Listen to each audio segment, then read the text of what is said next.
2024 USD 489 board meeting.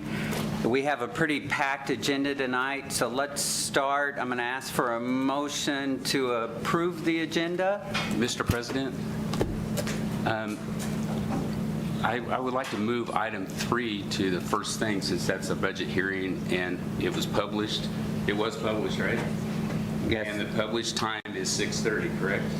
Just part of the meeting, yeah. But Have to be first. But budget, yeah, but budget meetings, we always, doesn't matter. It should be first like it is in August and September. So I don't know why it's later when we publish it at 6:30. It could be really any time in the meeting, but if you want. Right, and we've had this discussion, but yes, it can be any time during the meeting. If you want to make the motion to move it to before the consent agenda, that's fine. Mr. President, I move that we adjust the agenda to move the hearing on the budget or the as posted in the paper at 6:30 and have it immediately. It should be separate from the meeting is what I understand according to statute, state statute. All right, do I have a second? I'll second. Okay. I have a motion and a second. Any discussion? Mr. Jeter, do you want to, is it supposed to be at budget posted time for a hearing? We talked about this before. That was just part of the agenda for the meeting at 6:30. It doesn't matter when it happens during the course of the agenda. It's tonight's meeting at 6:30. Mr. Jeter, on Public hearings are always held for any municipality, whether you're talking to the school board or a county commission or a city commission. historically, like when we do our budget in September or August, don't we do it separately at the very beginning? Have we always done it that way at the time that we publish it? Well, it's not being done separately. It's part of the agenda for tonight. So it can be anywhere on the agenda. If it required a special meeting or a separate meeting, then yeah, it should be a specific time of the meeting, and that's when the public hearing will start. But it doesn't. So What? it's fine by me to have the public hearing on the budget anytime during the course of the meeting agenda that's scheduled to start at 6:30.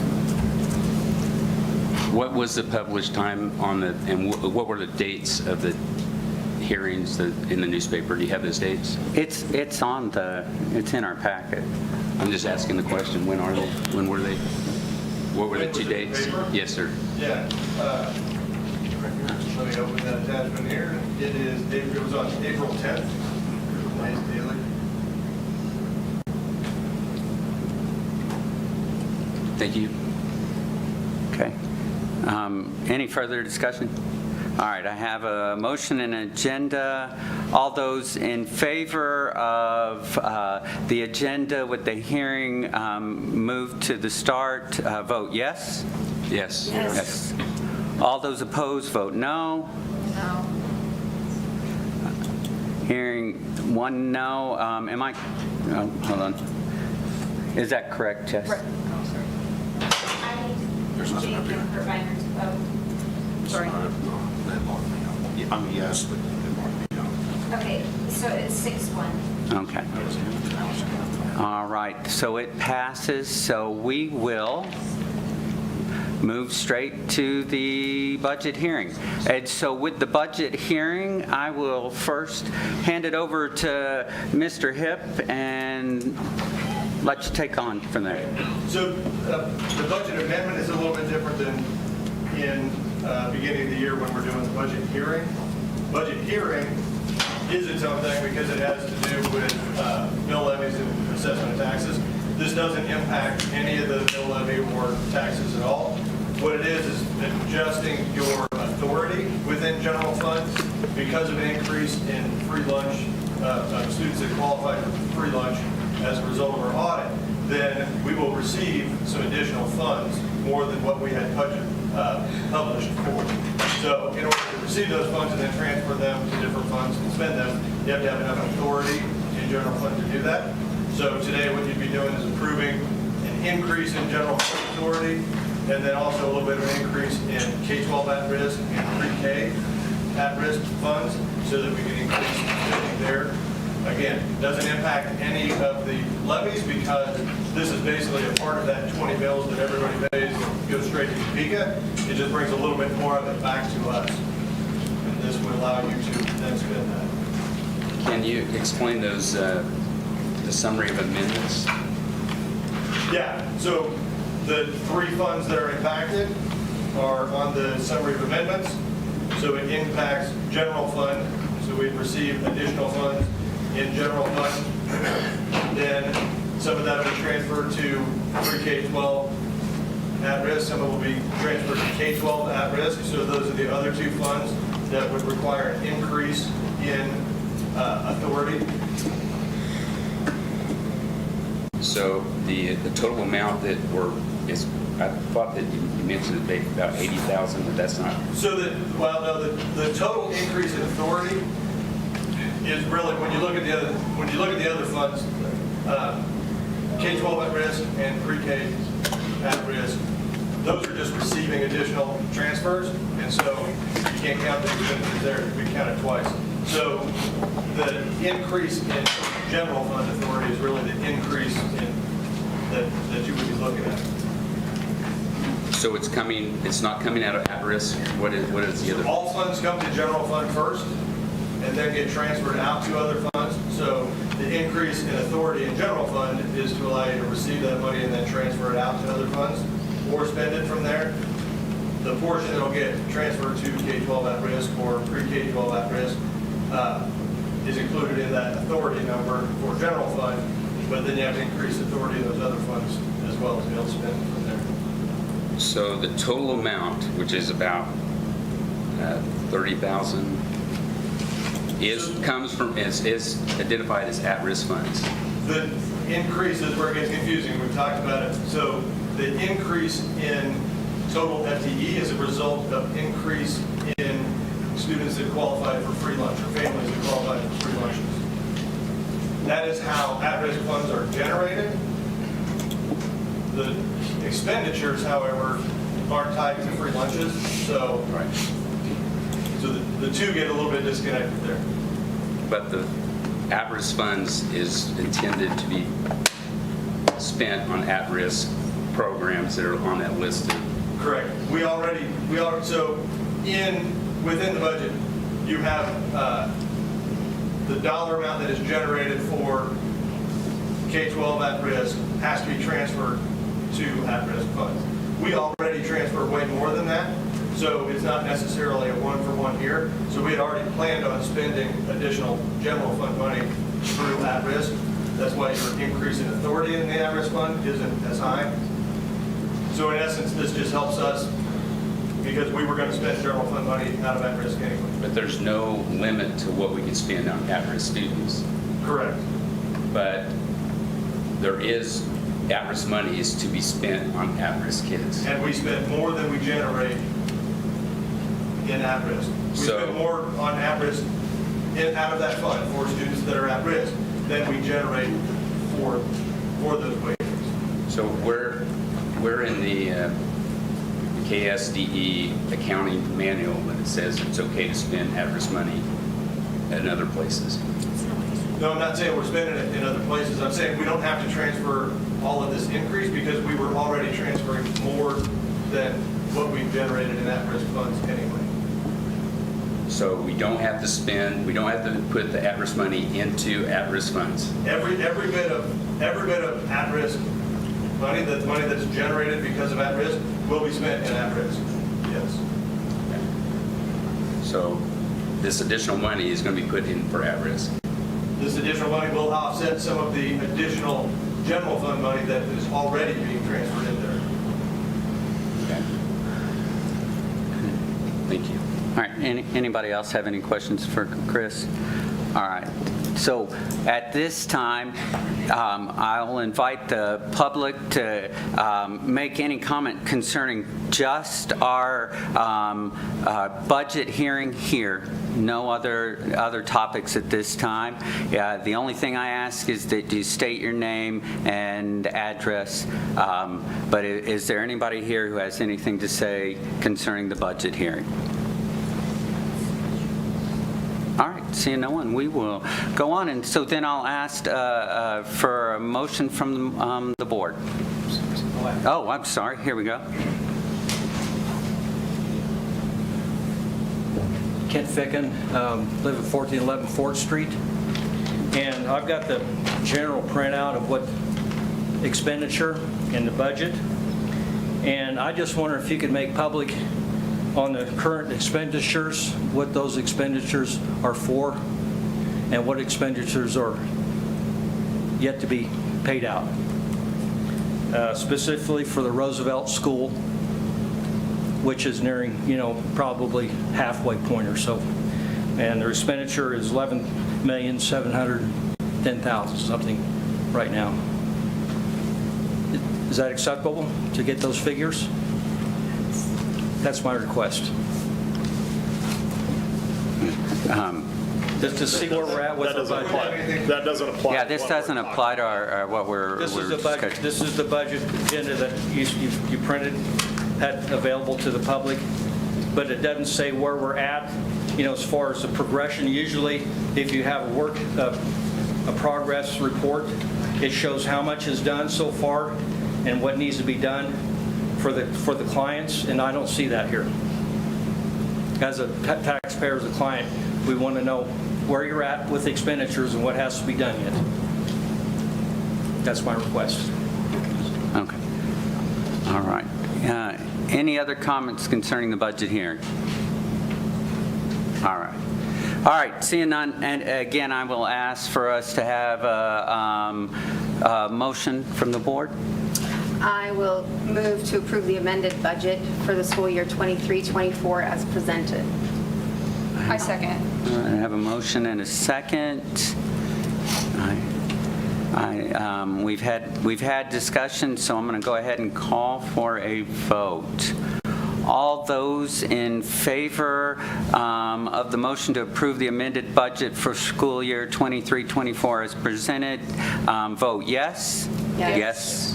All those opposed, vote no. All right, hearing no no's, I take it that it is approved, and we will go on to 1.4, USD 489 District Mission, Vision, Core Values, and Strategic Plan. The mission of USD 489 is to provide a quality learning experience for every student in every classroom every day. To support the mission of the district, the USD 489 Board of Education includes supporting a vision that encompasses high student achievement, highly effective staff, effective and positive communications, effective management of resources. Also vital to keeping focus on the district's mission and vision are that the USD 489 Board of Education supports the district's core values. All right, and so now we are at the consent agenda, and so, Mr. Wilson. Yeah, on the consent agenda this evening, you'll see the board meeting minutes from past meeting, Hayes Rec agenda minutes, site council minutes from Hayes Middle School, of course, the financials. Once again, if there's any questions on the financials, Chris can help. The commitment to assurances for Title 6B, that is kind of a standard thing that you'll see every year. Kyle can answer any specific questions there. Personnel transactions, no retirements on the list this evening, and also the Russell Special Education transfers for transactions for as they come on next year, starting next year. So that's what you'll find in the consent agenda this evening. All right, do I have a motion to approve the consent agenda? So moved. And Mr. President? Yes. Could I take the financials out of the consent agenda, please? Do you have a question that Chris can answer? Yes, but I'd like to pull them out, please. Okay. All right, then we'll pull those out. And so I have a motion to approve the consent agenda. That doesn't have to change because those are pulled out because of it being consent. Oh, it does? They just pulled 2.4. Yeah. I move that we approve the consent agenda with 2.4 removed. Okay. And second. All right. I have a motion and a second. All those in favor vote yes? Yes. Yes. Move it down to the bottom. I did. Oh, it says 6. All those opposed vote no.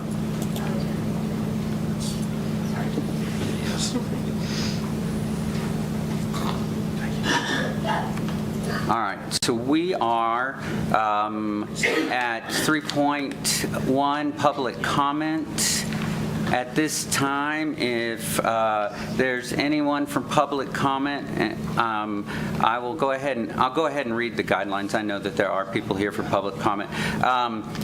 The board requests that all members of the public respect the rules outlined so that everyone that wants an opportunity to provide input will be given the chance. Speakers are asked to start with stating name and address where they reside. Speakers are limited to 3 minutes to make their presentations. Speakers are asked to make only points that have not been made previously. Except to ask clarifying questions, board members shall not interact with speakers at the open forum. The board asks that all members of the public respect these rules so that everyone that wants an opportunity to provide input that has not already been given will have the chance. So do I have someone who would like to speak?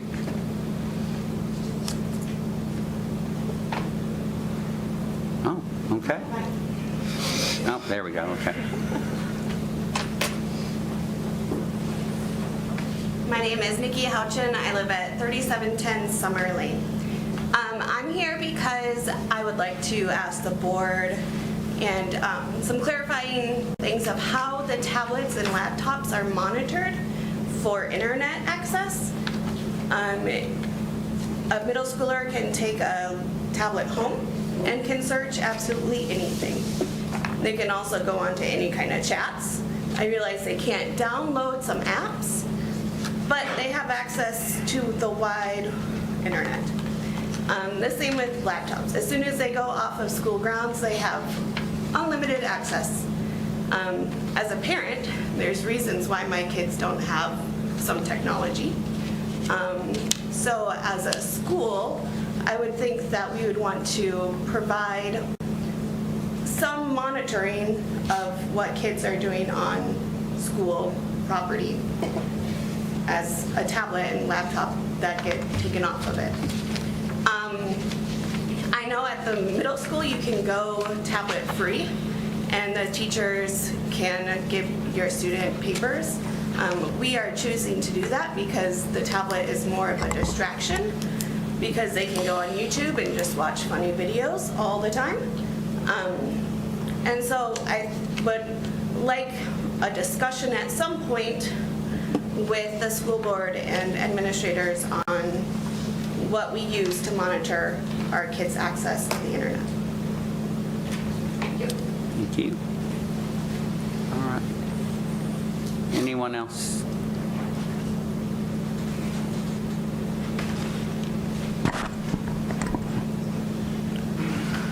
Again, Kent Ficken, 1411 4th Street. And I was glad to see that the bathroom issues was finally brought back up after Alan Parks has been pushing for right at a year now, I believe, to have it on the agenda for public discussion so the public knows what they're getting. It has been stated that the children have a choice of what kind and style of restrooms they have, when that is the opposite.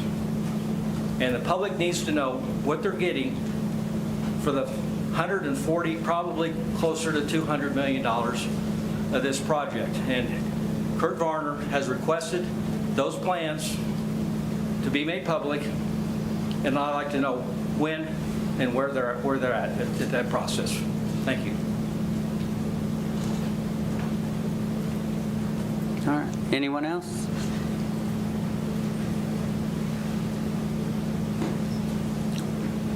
Anna Towns. I live at 300 East 18th Street. I wanted to speak again about the mascot issue. I wanted to read from a KU blog that I can share with you if you'd like. A member of the Tulalip tribe, University of Michigan professor Stephanie Freiberg has spent years studying the psychological effects of Native stereotypes and logos on Native Americans and non-Natives. She found that exposing Native American teenagers to Native sports mascots decreased their self-esteem, lowered the achievement rate goals they set for themselves, and diminished their sense of community worth and belief that their community can improve itself. It actually lowered Native high schoolers' self-esteem more than giving them negative statistics about Native American communities like high suicide rates, depression, dropout rates. Freiberg said in a July 2021 interview for Politico that really gives you the sense of how powerful the imagery is. Her studies have also shown that the use of Native mascots increases suicidal ideation and depression among Native Americans. The effects extend beyond the Native American population. The research shows that the use of Indian mascots increase stereotyping of Native people and as primitive or aggressive savages. It leads people to dehumanize Native people. And there is also evidence that when exposed to Native mascots, white college students are more likely to discriminate against other people of color. The only benefit to using Natives as mascots is that we have research showing that whites get a boost in self-esteem. It's not just the Washington team that the interview notes. It's not just the Chiefs. It's the minstrelish cartoon logo that the Cleveland Indians shelved in 2018. It's not just pro franchises like the Atlanta Braves or the Chicago Blackhawks or the Kansas City Chiefs. It's much more pervasive than that, and it is state sanctioned. We have thousands of schools in this country with Native mascots, Freiberg said. What is the goal of school? Is it to give kids a chance to be their best selves, to choose whatever career path they want? If that's truly what educating our children is about, then there's no place for Native mascots in schools. Americans need to ask themselves, why do I want to hold on to something, especially if I know that science tells us it's harmful to that group? Either you really want to honor Native people or not. Just say it. You don't care, and you don't want to honor Native people. You're fine if it hurts them. You just want to play Indian. I know I spoke on this last week. I know I've sent information before for over a year now, but if our goal is truly to be for every student, then we can't do things that we know are harmful. When we have a chance to do something now that will save the district money, when this is inevitably coming down the line that we will have to change in the future. It's not something to be proud of. It's not something that is brave to continue doing things that we know hurt students. And as a former student, I'm not proud to wear the mascot of my alma mater, and I'm not going to fund it. I'm not going to games. I supported this bond issue, and I'm happy to see changes being made. I hope this is one you can make as well. All right. Anyone else?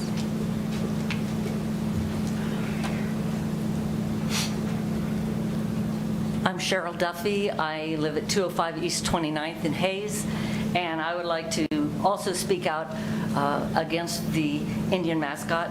A point I'd like to make is that the Kansas Board of Education in November of 2022, right here in Kansas, urged school districts to eliminate American Indian mascots within the next 3 to 5 years, and yet we're talking about extending the use of the mascot. Approximately 24 Kansas schools still have such mascots. The Hayes High Indians are one of them. I think it's time to change the mascot. In fact, it's past time to make this change. The American Psychological Association, that is the APA, passed a resolution way back in 2005. This isn't some new woke thing, okay? This was the American Psychological Association in 2005 calling for schools to abandon such mascots.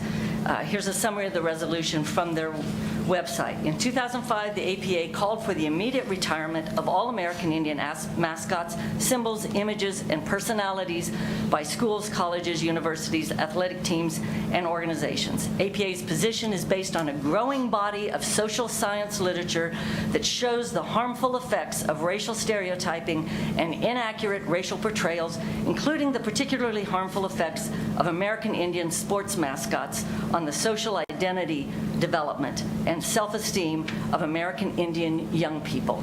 Either we care about them or we don't. People will say, but it's not offensive. We're honoring Indians with this mascot. The National Congress of American Indians does not feel honored, and they have spoken out.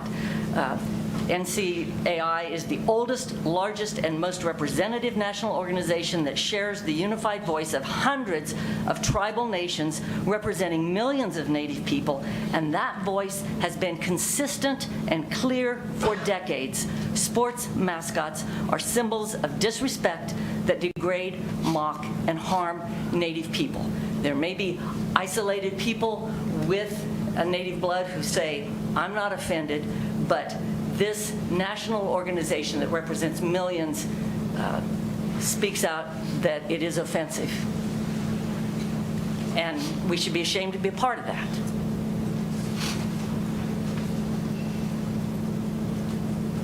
Okay, anyone else? All right. Then we will go on to 4.1, and we're going to celebrate our principals. Yep, Carrie and Sean, come on up.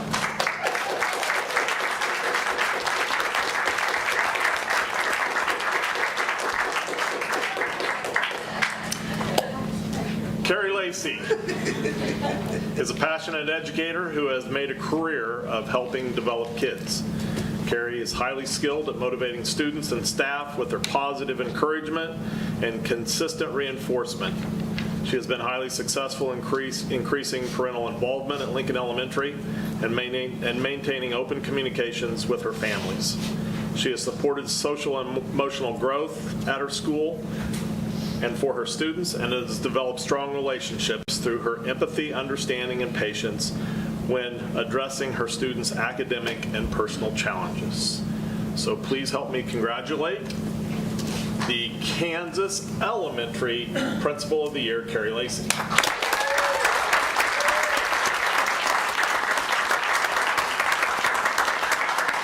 can say a few words, Say a few words. if you'd like.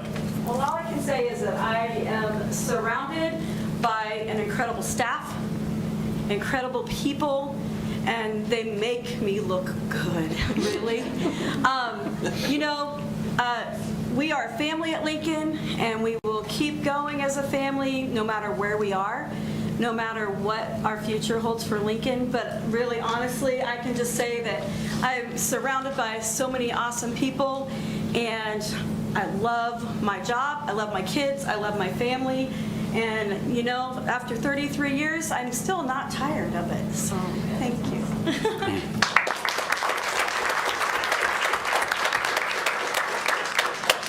Sean Henderson is also another passionate building leader in our district. Sean brings passion to his students and staff every day at Hayes High School. He manages the daily operations of a 5A high school, and with his passionate way. He has cultivated and sustained a strong building culture within Hayes High through his leadership over the last 3 years. He has been instrumental in leading dynamic changes when it comes to academic and student activities at Hayes High. He is a strong communicator who has really unleashed the great stories going on at Hayes High every day. Everyone wins when you have a strong building leader like Mr. H. So please help me congratulate our high school principal of the year.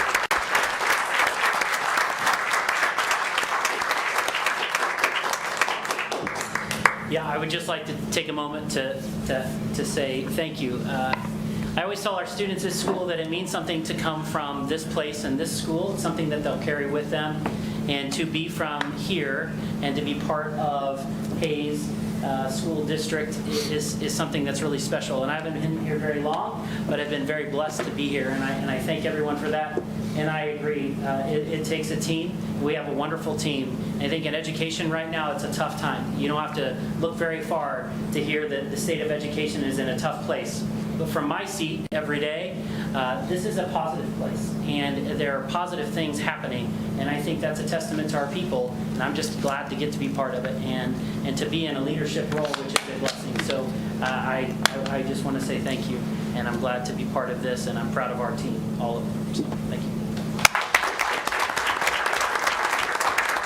I don't have Hey, I would like to add, I've gotten to know the two of you over the last couple of years, and y'all inspire your teachers. You do such a great job at your schools, and it's amazing when I walk in there. And so thank you for all the hard work that you do. Thank you.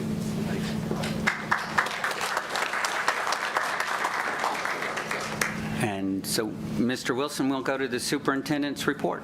Yeah, superintendent's report this evening. Of course, I always talk a little bit about the bond date update, but tonight we have our senior superintendent on the project, Brett Stevens. Those of you who've done tours, you've met Brett.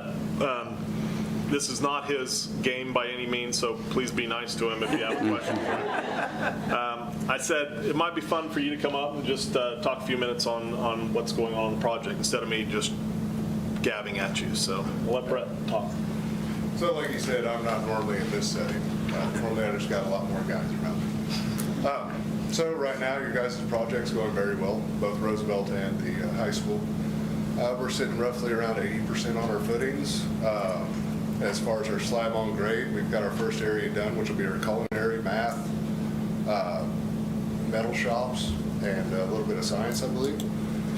We'll be starting the slab on grade tomorrow morning for area B, so that'll be your kitchen and the start of the learning center area. Right now, the Performing Arts Center is going very well. Most of our below grade should be done in the next 2 weeks. As far as below grade, think of it like a basement. We did start hanging structural steel as of this morning. The beautiful wind here kind of slowed us down a little bit, so we had to pull off that around noon. But besides that, I mean, I have to say everything's going great. Just a personal thing, I've enjoyed your guys' town. I've been here for a year and 2 weeks. So if anybody's got any questions, I can try to answer for you. Are we on schedule? Yes. One thing I might add is that this is probably, I think it's kind of neat to think of. Brett has talked to me a little bit about starting this summer. We're probably going to see about roughly 300 workers that will be on this project. And so if you think about 300 people being in our community for a year and a half, they're going to be, you know, they're living in rentals, they're living in trailers, campers, motel rooms, they're eating in our restaurants, they're buying stuff in our businesses, so they are going to make an impact in our community. And we appreciate their work that they're doing, but we also appreciate that they'll be spending some dollars here, right? And that's one thing I think sometimes they talk more about that than I do, but how they have really valued and enjoyed the Hayes experience, and we've kind of really bonded a little bit over some of this, so I think that's important to add too. Yes. Yeah, right now we're roughly, between both projects, 100 employees, I would say, on a day-to-day.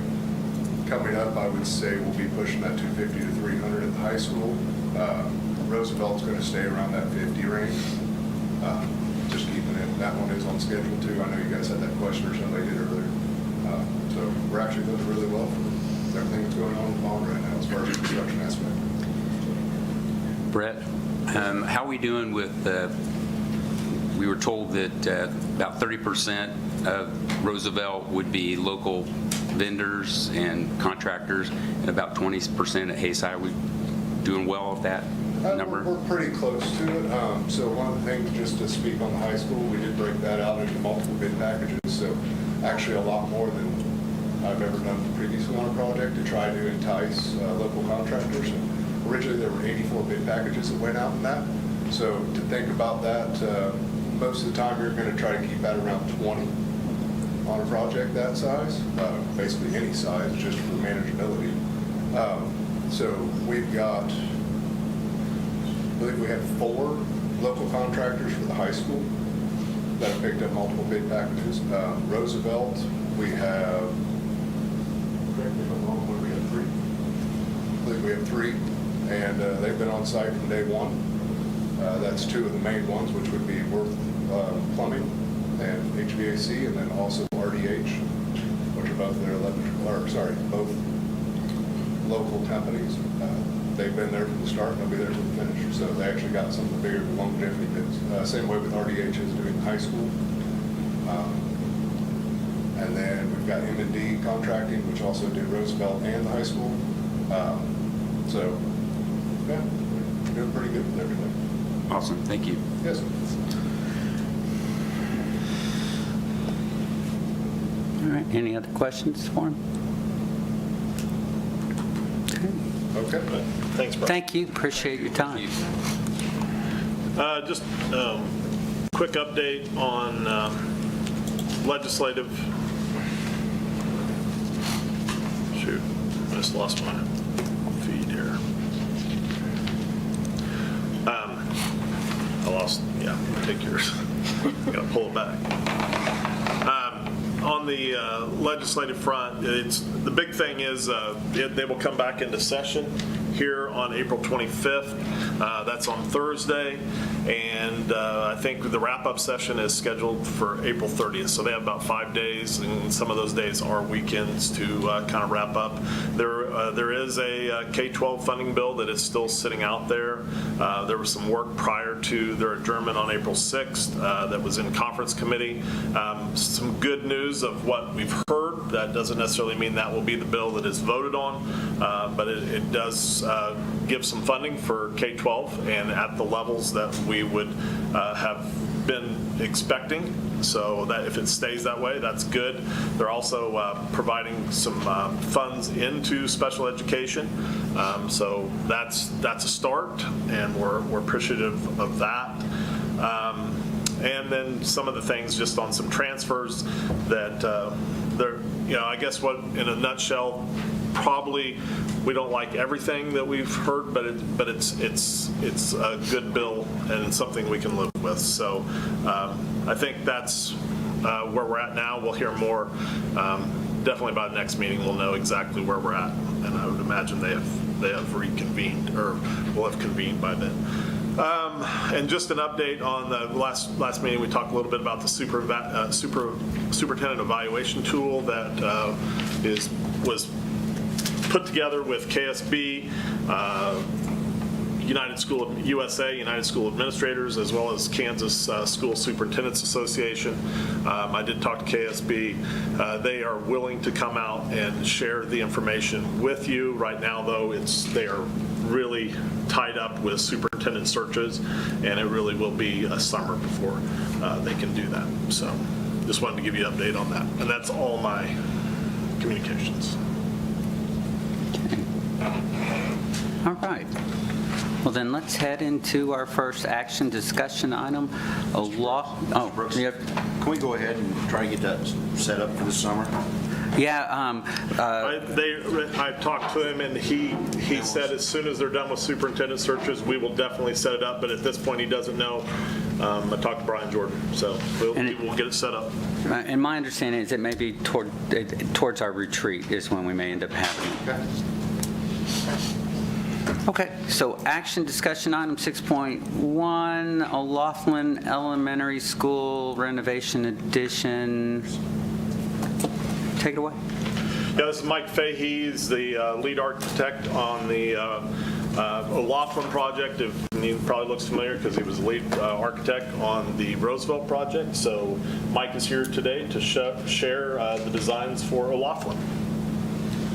The same thing happened last time, but I tested my connection ahead of time and it worked. But now it's just giving me a loading bar, so I might have to switch over to your computer in a minute here. First off, I just want to say I'm really honored and excited to be back here in front of you guys. It was fun presenting Roosevelt to you and answering questions about 18 months ago now. So I have not been heavily involved in the high school, but I'm the lead architect for, like Ron said, for both Roosevelt and O'Laughlin, and will be for the last middle school, Felton Elementary, and Hayes Middle moving forward. So I haven't had a lot of opportunity to work with Sean and Carrie, but I can say the little bit that I have, it's been they're incredible people, and I've worked a lot with Chris and Renee, and they are as well. So you guys have incredible leadership in this district, so kudos to you for that. Thank you.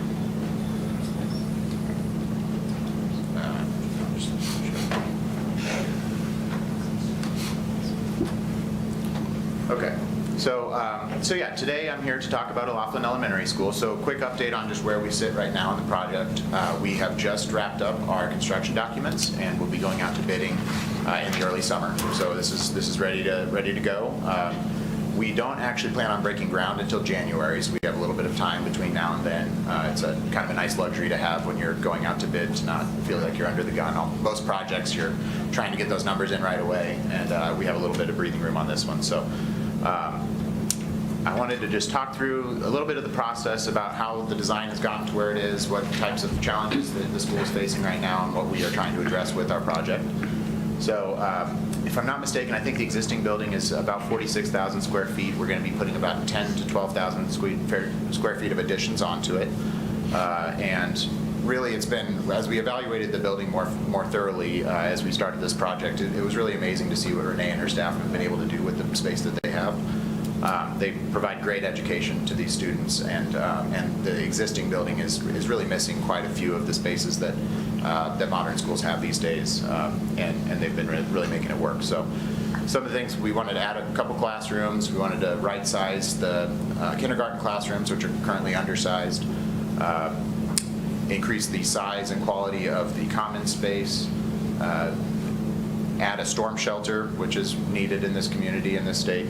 And then also a big driver was to improve site circulation. It's our understanding that the backup on Hall Street in particular during pickup and drop-off is really a strain not only on the school but also on the greater community. So finding a way to alleviate that and get a lot more off-street stacking for cars at pickup and drop-off was a big driver of that.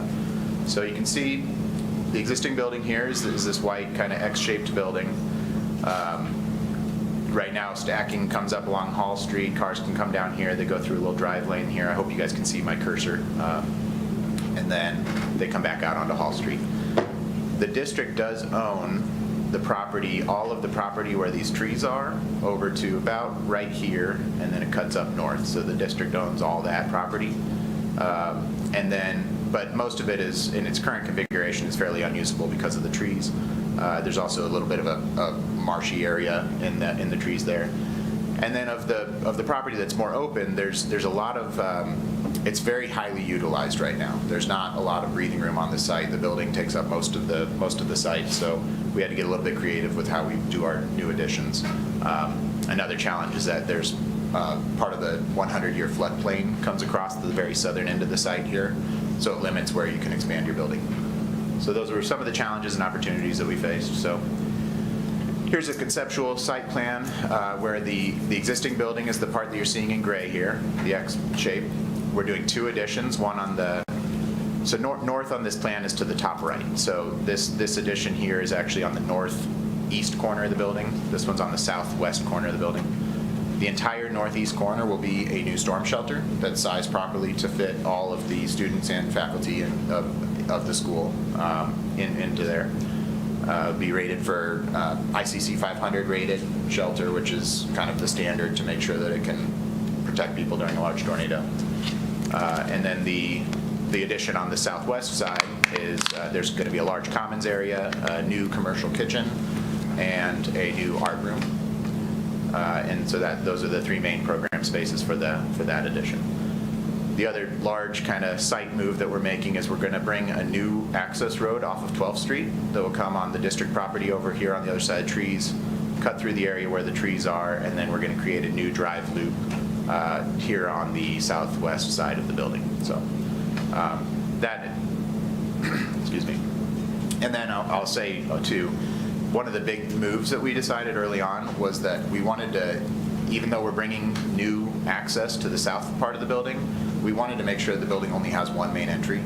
And so we're going to essentially abandon the existing main entry on the front of the building. That will become only for bus drop-off, which right now you only have one bus per day, so it's about, I think, about 30 students on any given year. So that'll be bus drop-off, and then also I think faculty will be able to use that door, but that door will have a card reader on it. It will never be open to the public. And then part of this new addition on the southwest will have a new secure entry vestibule that will be accessed for people dropping off on both sides. So You can still, about half of the student population we're hoping will come down Hall Street. They'll be able to use the existing access road, but they'll, instead of stacking along Hall Street, they can stack along the existing access road here, they can stack through the parking lot here, and they can stack all the way up to here. So instead of having only room for 2 or 3 cars, you're gonna have room for about 20 cars, maybe more. And then they'll drop off right here at this new corner. So half the population will do that. The other half of the population will come down 12th Street, come on the new access road, and will drop off along the southwest face here. And then those students will go through that same new secure entry vestibule on the corner. So the first rendering you're seeing here is that new entry. So you can see there's cars coming along from Hall Street over here and dropping off, cars coming from 12th Street over here and dropping off as well. So they all come through that same entry. I'll take a moment here to talk about the design a little bit. So what we wanted to do was we wanted to have the scale of this building match the scale of your existing building. It's a very short building. It has flat roofs. We wanted to pull some of the existing brick because the entire existing building is kind of a orangey red brick. And so we wanted to use some of that, but also one of the design moves that we've made across the district is we're adding limestone to each of these buildings to kind of give, limestone is indigenous to this area. We have there's a specific type of limestone called Onega limestone that's really nice, it has a nice color hue to it. And we're trying to use that on all of the projects to give a cohesive design look across all the buildings in your district. So here at O'Laughlin, you can see how we've used it at the main entry here. All of this glass here is going to be the new commons room. There's the main entry there. Here where you see some brick, that's where the kitchen will be, and then the new art room is over on the other corner. You're seeing across the top here, that's the top of your existing gym, and then this wall here is the existing lunchroom. Excuse me. Yes? Can you fill the screen with the slide? I'm not sure. I have very poor eyesight, Yeah. and it's really a strain today. It's not showing up on my screen here, so I'm trying There's to... a little, like a full arrow thing over there. Keep going, keep going, keep going. Go right. Top right. There, go back, go back, go I back. see it. over. There's an arrow that should stretch it. There's an arrow that goes. I can see Right there, there's a plus. This That one? one. This one here? No, the plus. That one. All right. It takes a team, guys. It takes a team. Wow. That's so pretty. Is that better? Okay. Sorry about that. If I had it on my screen, I could. I get it. Yeah. Can you explain a little bit about the commons area, please? What's that? Sure. It's a cafeteria. Commons, It's what? It's a cafeteria, essentially. It's the cafeteria? Yeah. Is the office going to move? Yes, the administration office will move. So right now, the So it'll be by the main entrance? It will be, yep. And I'll when I get to the plans, I'll kind of talk about that. But yeah, so the administration will be in the existing lunchroom. So we're reconfiguring the existing lunchroom to have all of those spaces. So that'll be administration and also the health office. Here's just a little bit closer up look at what that entrance sequence looks like there. Some planting along the face of the building. We'll plant some new trees along the park drop-off there. Here is an existing plan, and I'll kind of go back and forth between this one and the next one, but you'll see right here is the existing lunchroom, and over here is the existing administration. So right now, the existing administration is one of the areas in the building that it's very tight. It doesn't have the space that is needed in a modern school, so we're going to be moving all of those things out and moving those into the lunchroom. And then we will be reconfiguring the existing admin space to have a teacher's lounge and a teacher's restroom and office. One of the other big changes we're making is we're removing the existing kitchen, which is down here at the end of the hallway. We wanted to have, one of the really nice things about the way that the existing building set up is that if you stand right here in the middle, you can see all the way down all your hallways.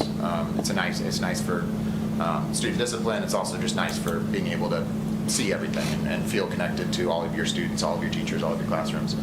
And so we wanted to continue that in our new additions. So for the new addition over here, you come right down the end of the hallway, and you can see out. There will be some windows here, so you'll be able to see from right here. You'll be able to see all the way out the building. And then on this side, we're going to remove this kitchen, extend the hallway out to the new addition in a straight line, and then the new kitchen's going to go kind of up to the north. So I'll show that here. So you see how that hallway just extends straight through and back the other way as well. So this is that new admin configuration, and actually this is a little bit of an outdated plan, but the one on the next sheet shows the new configuration. Teacher's lounge over here. I'll focus here on the kindergarten classrooms for a second. So you'll see in the existing building, there's 4 classrooms right along this little bar here. So we're going to remove those 3 walls and combine those 4 spaces into 3 larger spaces.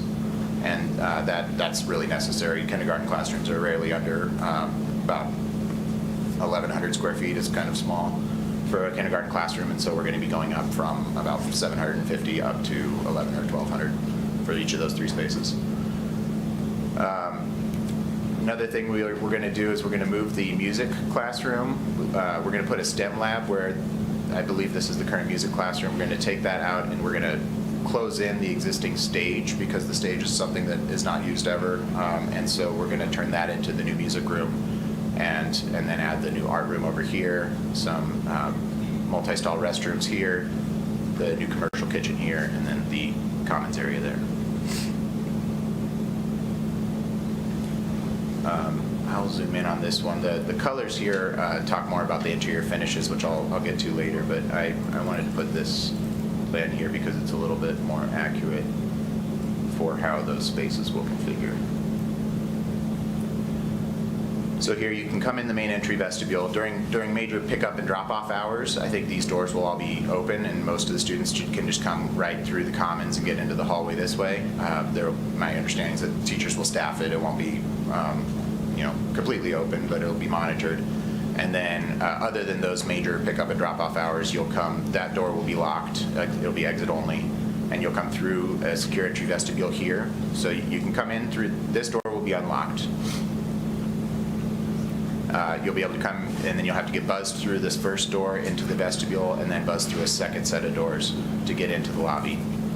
And then once you're in the lobby, you also, there's a third set of doors, one right here that kind of opens to the reception, and then also one here that's to this copy room behind the desk. Both of those will also be on locks. So you have to kind of get through multiple levels of security to get into the building. And then if you want to go into the school from there, the receptionist would buzz you through this back corridor, and you can get into the building that way without having to go out to the commons. The Renee's office will be here. There's a psychology office here, a nurse's suite here that has 3 recovery beds, an open office area for the nurse, a private exam room, and a private restroom. There's a staff restroom here, and then a conference room here. So I'm not going to go through every single space in the building, but that was one area that is going to be much more gracious than what's existing right now and was kind of a focus of our project. Another thing we're doing here is the existing media center. Let's scroll back to the last plan. The existing media center had these Title I classrooms up here at the front of it, and there's these really nice windows off the hallway that right now look down into some spaces that are smaller and chopped up, and that's not the way the original building was designed. It was designed to have these nice windows looking down into a large library, and so that's something that some people who had been in the district longer wanted to bring back, and so we listened to that. So we're going to move the Title I suite. We're demoing out all those spaces at the front, moving those to the back. And so now when you're standing in this hallway, you'll be able to look through these windows down into the media center, which is just kind of a nice nod to the original architecture of the building.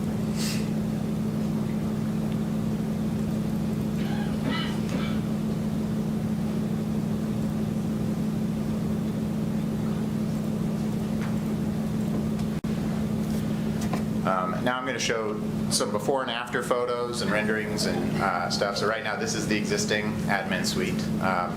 You can see they do a lot with a little in this school, and so that's the existing admin area, and then this will be the new admin area. So hopefully quite a nice transformation for them. This over here will be that conference room that I showed you in the plan. There's that copy room in the back. This is the doorway that goes to that rear hallway. Here's a photo of the existing lunchroom, and here will be the new lunchroom. The colors we're using fairly bold colors in this building, and so it's all going to be blues, yellows, and kind of a maroon color that are all pulled from the school logo. And then we also have a lot of natural wood that's going to be like a blonde maple that kind of recurs throughout the building. So in this space, there's a maple floor. It's an LVT wood look maple. It's not real wood. And then same a metal maple look ceiling, and then some tile on the walls, and then this blue hallway that leads you back towards the art room. Here's a rendering of the media center once it's complete. The carpet, it's impossible to tell in these small photos, but the carpet has a lot of red in it, and so it has kind of red accents, and it'll go really nicely together. It's a nice carpet. There's the new teacher's lounge that is in the existing admin area. And then we've chosen to, this is that same plan from before, but the reason it's here is the different colors here. One thing that we found with elementary school students is they like to have a sense of place, and having color reinforce that, especially if it's of the younger kids, the kindergartners, first graders. It's nice to have the wings color-coded. So in the general school areas that are shared, we've stuck to a more neutral gray, but then in each of the 3 classroom wings, we've highlighted a specific color. So here's a vision of that current hallway, and then that's a similar angle looking up that ramp. Some school branding, we're brightening it up. We're painting all of the brick white, or a light gray, and then painting all of the walls above the brick a white, and then bringing in some of the pops of the school branded coloring. These are color palettes that match each of those themes for the hallways. Here's another existing photo. We're also going to paint the lockers because this kind of pink and blue color scheme is really powerful and outdated. And so we're going to paint the lockers a light gray and then bring in these accent colors through the hallway. So here's a vision down the red hallway, the blue hallway, and the yellow one. And do we use the lockers right now? Do the kids use the lockers? Yeah, we use them. You know, one of the things when I was a kid, I would count, you know, with lockers, this all being the same color, I would lose myself. Like, would we have like an idea to kind of put some of that pattern back in there to like, I know it's very pretty. Yeah. Well, one thing is that, so the hallways will only look like this on day one. And above the lockers, we have large amounts of tack board. And so these hallways will get filled with student art and posters of all kinds of stuff. Symbol. Yeah. Lovely. So, cool. yeah, so they will get filled up from above the lockers. Here's a typical new classroom. So we tried to pull, the classrooms are mostly in the blue tones. We don't like to put yellows and reds in classrooms. It's too kind of stimulating for the kids. So we try and stick to blues and greens and purples inside of classrooms. At this school, there'll be 3 different shades of blue. And then we pulled, this is a collaboration room. And so this is down at the end of the hallway in the new addition in the storm shelter. And so we do use more bold pops of color in some of those collaboration rooms just because of the way they're used. This wall is a full wall of writable whiteboard surface, and then full wall of tack board on the opposite side. In the gym, we'll redo the ceiling in the gym. We'll provide some painted super graphics, and then this proscenium here is where we're going to infill the existing stage proscenium with a soundproof wall and a large vinyl graphic there for school branding. So I'm not sure if the graphics we choose will look exactly like this or the font will look exactly like this, but this is to show the opportunity we have. New gym flooring and the bleachers. My understanding is that the district plans to put new bleachers in, but they're not going to be part of the bond budget. And here's the new art room on the southwest corner of the building. We tried to get a lot of natural light in with these clear story windows, a lot of tackable wall surfacing for people to post art on, some new sinks. This hallway leads to an art storage room, and there will be a kiln in the art storage room. There's a kiln room behind the art storage room. How big will that room be? That room, don't quote me on this, but I think it's about 1,000 square feet, 1,100 square feet, somewhere in there. Here's a view of the music room on top of the existing, it's basically the existing stage. There's going to be some room for instrument storage and general building storage on the back side. And then this is that infilled proscenium on the opposite side. Here's a restroom color palette. That's about it. So really excited to bring you guys this project. I think it's going to be a real transformation for the school. It'll look completely different when we're done with it. You mentioned the storm shelter. Can you show me where that is on there? Sure. And how many kids will fit in there? Don't have an exact number, but it is, Renee, can you remind me of the total population of the school? 400. So I think we designed it for, I think we designed it for 450. Whatever we designed it for it's the population of the students and all faculty and staff. Okay. The original cafeteria, correct me if I'm wrong, was it not too small for the students? Like there was overflow from the cafeteria into the gym. Is the new cafeteria large enough to hold the student population? Yes. Yeah, the new cafeteria will be a little bit bigger than the existing one, and we've laid out the existing, we don't have the furniture shown on this particular plan, but we've done plan studies to show that all the furniture that is required to fit all the students will be able to fit in the space. And is there a little bit of room for growth just in case we have a student population? Yes. Yeah, If we're at full capacity, we won't grow anymore because we're staying at a 3-section. So we're as full as we could possibly be. Okay. And that's at 400, Renee? You know, maybe 4, 10, 15, maybe. Right. When your cafeteria is kind of rolling, you'll never have all the students in there at once because you can't feed them all at once. You can't get them through the line fast enough. Yeah, I think we planned for 3 lunch periods. Can't remember. And then Can you show, I'm sorry, this row has questions. Can you show the path to get to the stage? They're asking if Sure. there's a lift or something. Can you show them? Yes, I can.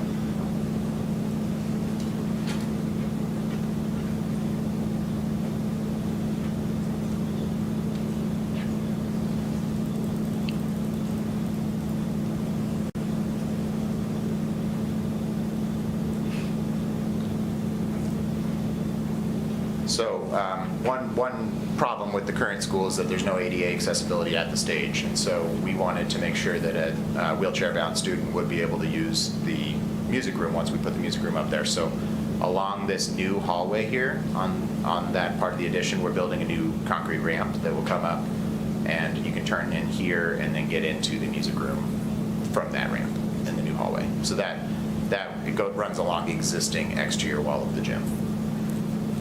And then I realized, Ken, I didn't actually answer your question about where that shelter is. So the shelter is this entire addition on this side of the building.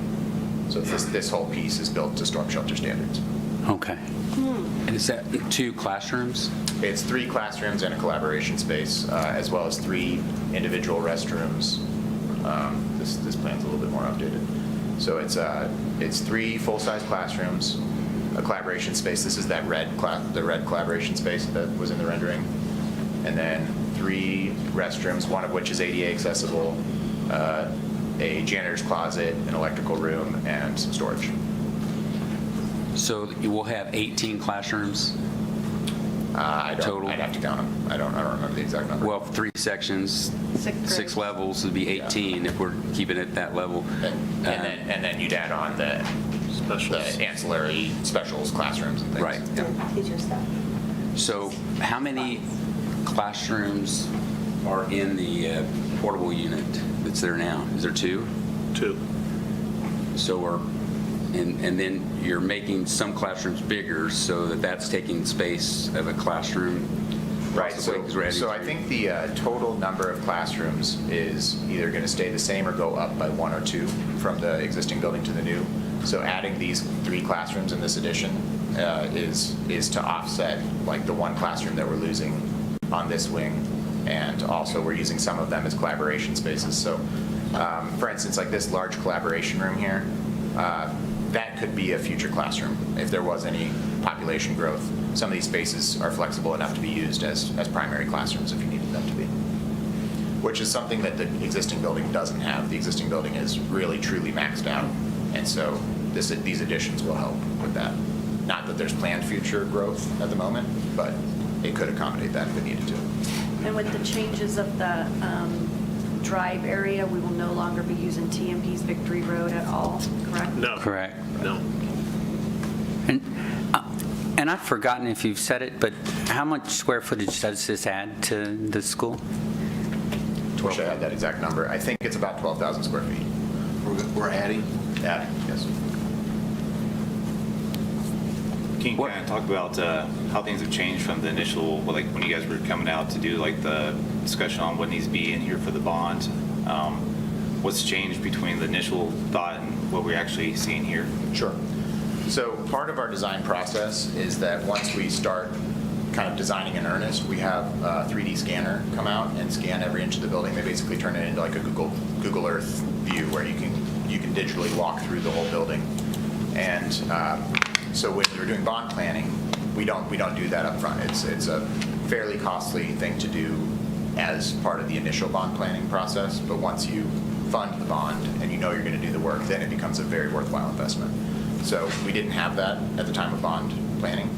And so to understand exactly how each space is being used and what every corner of every room has in it and how the teachers function within it, we don't get to that level of detail until we have the bond passes and we have that scan. So once we had the scan, we were able to really go through every single space and realize that there were some additional spaces that we thought were needed to be added or just rooms that needed to be expanded and things. And so that changed the overall design process, but not a lot. We really kind of had a pretty good understanding of what wanted to go into the building at the beginning. I mean, you really kind of have a live 3D model if you walk through and measure and do stuff. So I don't see like why that should make a big difference. I've just talked to a couple people that were somebody on the original like bond planning committee that thought that we're going to 2 stories because, like you said, there wasn't room to go outward. That was discussed, and that there was supposed to be another gym was another discussion. So it seems like this is a pretty scaled down compared to what was initially thought. Sure. Yeah. My understanding is that those were early studies that were part of the bond planning process, but I don't believe that those are what was in the final bond package. It was a 2-story building, but when I joined the team, which would be almost 2 years ago now, we had kind of moved away. We had already moved away from the idea of a 2-story building. It's more expensive to do a 2-story building. And then the additional gym was something that was going to be needed if the school grew to be a 4-section school. And so, like with Roosevelt, we're building a new gym because that's going to be a 5-section school. And so they needed a bigger gym. They needed a second large space to accommodate many students in a more active setting. At this school, since it's staying a 3-section, the existing gym will work for it. So it was something that Roosevelt and O'Laughlin were both going to be 4 sections originally. And now Roosevelt's going to be 5, and this is going to remain 3. And that's the reason why we don't need the extra gym. Can you send out like what the original stuff was to us, like the original bond project or what you guys had planned compared to, and can you email like these plans to us? Yeah, I think I can share those. Appreciate it. Ron should have. They're in your board docs. Like when did that come across? I asked you about them. Yeah. Oh, it will be. As soon as he gets done presenting, it'll be on it. Yeah, because I don't hardly have it. Yeah, it's not. Yeah, he has her computer. Thank you. Do you remember how much square foot we added to Roosevelt? Roosevelt, I think we added about 20,000 square feet. So it was a larger addition, but that was in large part because we were going from a 3-section school to a 5-section. And are we remodeling all the classrooms at O'Laughlin? All of the classrooms will get new paint and new flooring and new ceilings if the ceilings are in bad shape. We're not reconfiguring the walls in most of the classroom spaces just because most of them are an adequate size, but we are touching every space in this building.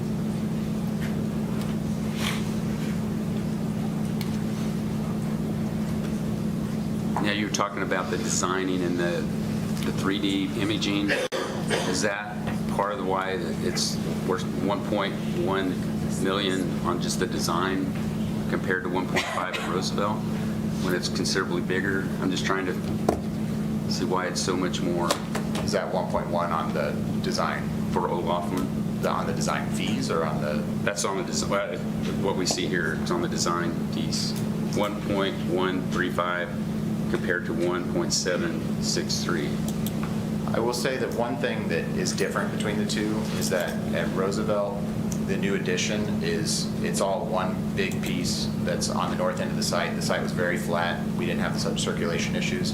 So it was, while it's a bigger project, more expensive project, it was a little less complicated. This project is smaller in scope as far as the additions are smaller, but it was more complicated from a site standpoint. This one had the floodplain issue we were dealing with, the maxed out site capacity at Roosevelt. We had the luxury of, there was really just a whole bunch of unused land on the north end of that site. Here, it's quite the opposite. So it is a more complicated project, even though it's smaller. So you said the floodplain, is the entire property in the floodplain, or is it part of it out, or is it? No, it'll be a little hard to show where that is in this image, but I'll try. Yeah, so it's, the floodplain basically follows, I think it follows this top topography line, so it kind of comes through what we're putting in for the new parking lot. And so we had to hug the building. That's why this is kind of a long, narrow addition on this part of the site instead of something that kind of comes out more to extend this way. Because the floodplain, it's a kind of marshy area that only gets really deep with water on a really large storm event.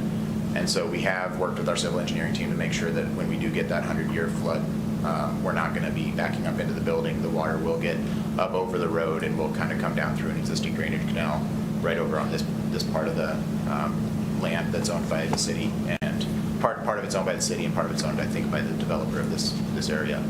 But we've accounted for that.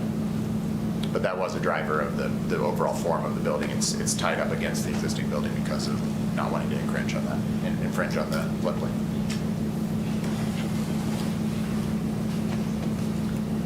So the other question was about the design, but so for 20,000 square feet, we're spending about 20 million, and for 12,000, we're spending 15.5 million. So per square foot, that seems like quite a bit more. Now I understand there's the road. Is that broken out? We can have that, how much that road's going to cost compared to? I know the construction team has broken those numbers out. I don't personally know them, upon recall, but we've seen the documentation about that. I think the answer is similar to the last question. It's just it is a more complicated project, especially because of the site. There's a lot more site. There's a lot more money in the ground of this project than there is at Roosevelt. And so will they be putting in new fire exits, things like that, or does everything stay the same as far as that goes? Yeah, everything will be code compliant. We're actually doing several improvements to the fire safety of the building. So the new drive lane will be large enough to be accessible by the Hayes Fire Department trucks. Their largest trucks will fit through there. So it's providing them additional access to the south side of the site that doesn't exist right now. There's also a few doors inside the existing building that swing the wrong way, and we're going to fix that, make sure that all the doors swing properly to accommodate fire exiting. Both of the new additions will be separated with fire walls from the existing building, and so there won't be a risk of fire jumping from the existing building into either of the additions or vice versa. We're also going to fully sprinkle both of the new additions. We're not going to sprinkle the existing building, but we are providing fire sprinklers in the new additions. And we are going to add a fire standpipe in the middle of the existing building, so that's another improvement where if there was a fire in the existing building, even though we're not adding sprinklers to all the ceilings, the fire crew can bring in a hose and hook up a hose inside the building and be able to fight the fire from inside. So several improvements in that regard. I guess kind of looking at the next step after Laughlin, as far as like Belton, which is going to be the old middle school and the Hayes Middle School, $3.6 million total for Belton.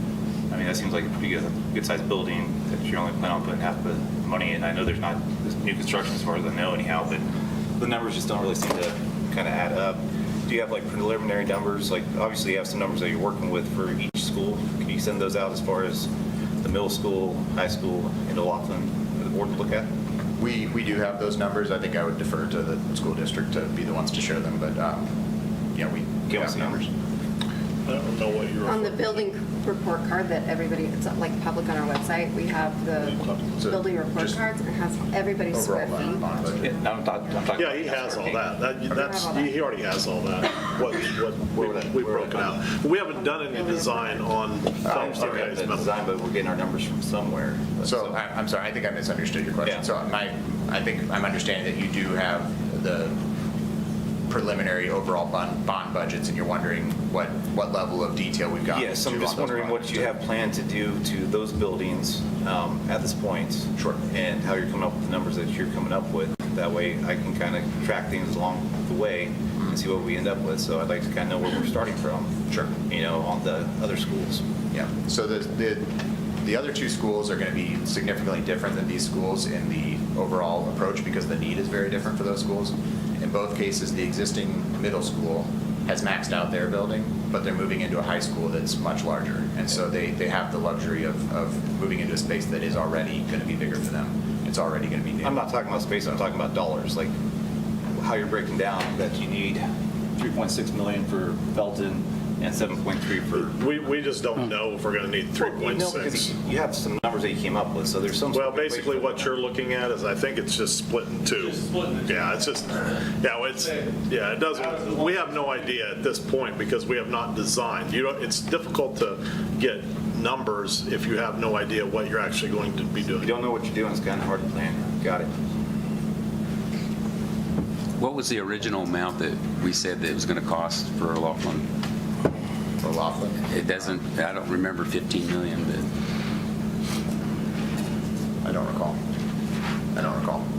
I know what it's at right now, but I don't recall what it started at. Well, I really liked it because the office was not adequate, so that's a great piece. Can you go back to where an outside view of the storm shelter? I actually don't have an outside view of the storm shelter in the presentation, but it'll look somewhat the same as this. It'll have kind Are those stone banding. windows match what we just replaced at Laughlin? And we're not taking out any of those windows, are we? Or are we? No, I don't think we're taking out any of the new windows that were recently replaced. Maybe there might be one location where we're adding a new exit door where the existing windows spot? are. Actually, now that I say that, we moved it into the bricks, so we're not taking out any of those new windows. As far as a design standpoint, yes, I think we're trying to match some of those same types of materials and make sure that our new additions look cohesive with the rest of the building. It'll be clear anodized aluminum, storefront framing, and we are going to include windows at the storm shelter, similar to what we did at Roosevelt, but those windows are going to be storm-rated windows that are both storm-proof and bulletproof. And this doesn't move the playground or anything like that, existing playground? No, there's very little scope on the playground in this. We are going to expand it just a little bit. This plan actually doesn't show it, but we're going to put in a new fence that captures a little bit of this area right here that is currently on the opposite side of the fence. And we just wanted to give them as much space back to the playground as we can, so that's one small change. On this view, go ahead. That square footage is just lawn now? Yeah. It's just kind of an unused space that we want to push the fence out to make sure that the kids can use it. Can you locate, where's the existing portable unit? Existing portable unit is, I think it's right over here. So that will come out as part of this project. That's not a playground there? No, that right now, what you're seeing in the plan here is just, there's just like a little sidewalk, square sidewalk thing in the site. So it's just an open, well, before the portable classrooms were put there, it was just an open space, and now the classrooms are there. Is that portable, do we purchase that or are we leasing that? We lease it. We're leasing it? Yeah. So if that's going to leave behind like a concrete pad, are we utilizing that space as like an outdoor classroom or like a garden area, or is it? Right now, there's an outdoor classroom and a garden with the modular still there. The reason it looks like a playground is because when Laughlin was much smaller in student population, we housed part of Head Start. And so Head Start had a separate little playground right over there. Years ago, they took all the playground equipment up and left the nice little cement square. So it's really just grass at this point. And then to the south, which actually, kind of is south, there's another little rectangle right under it that is our outdoor classroom that is still there with the modular in its place as well.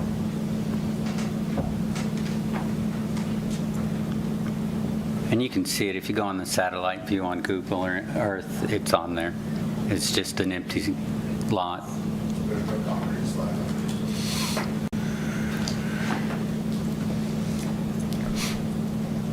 Are you asking me to Google it? No, I'm just telling them if they want to do it. I'm a little worried that the presentation will mess up if I do. Yeah. Go for it there. Okay, any more questions? And just everything you showed us will show up on board docs.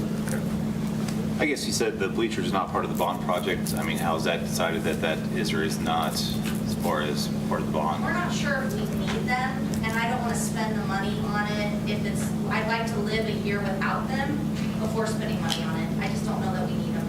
Okay. Bleachers are something that are not in every elementary school gym. Most of the time, middle school has them.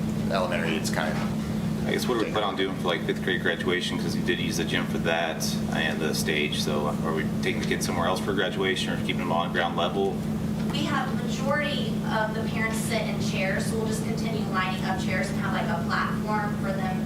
Like Hayes Middle does it that way. They don't have a stage either, so we just adapt and have like a platform for them to walk up on. Do you have a space big enough for the entire school to be in there? The gym. The gym? I'll fit in the gym. And Storm shelter. for music programs and things like that? Or do you split them up? We're too large of a building to have music. All whole programs. school? My hope is that we can use the new high school auditorium for our music programs. We currently use 12th Street Auditorium. And I I think that believe was, all elementaries. That'd be great. yeah, that was part of the agreement, so I think that's fine. Makes sense. Also uses the gym. All right. All right, well, thank you. I appreciate you answering all our questions, and thank you. Absolutely. Thank Like you I said, very much. I'm excited and honored, so happy to be bringing this to community. All right. Okay, then, we will go on to 6.2, restructuring of student social emotional supports and resources. Lindy McDaniel.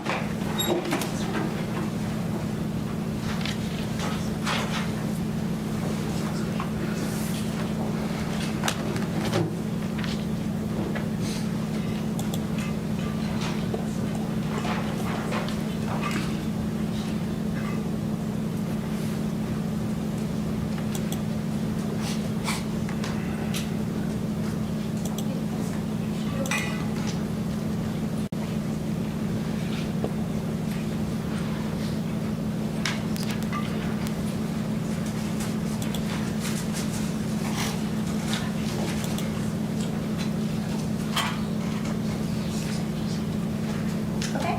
Did you want to say anything? Yep. Lindy's going to talk to you a little bit about just how we are looking at restructuring our students' emotional supports and resources. Hey, I am excited to be here tonight. As some of you know, I have been in the district for about 20 years.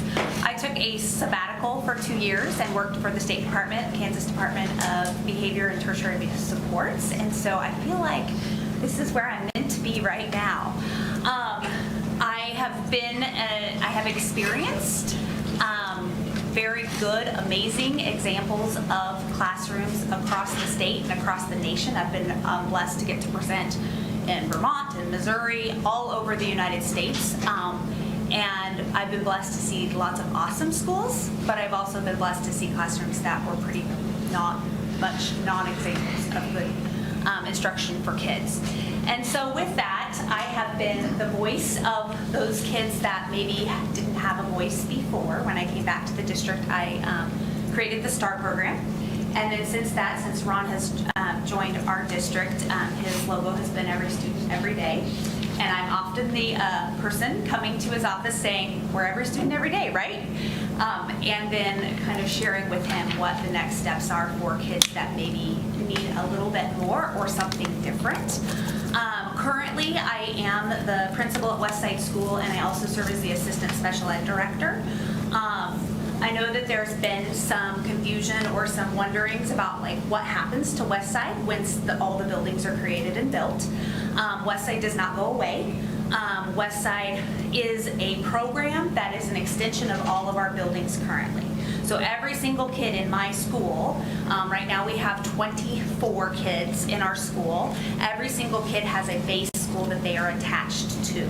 And I calculated it this morning, 93% of our 24 students have opportunities to be in their base buildings. Because what we know is that kids need to be a part of pro-social experiences. When they're in a building by themselves, it doesn't really result in them getting what they need. That said, flashing back and forth. That said, we also know in recent years things have changed.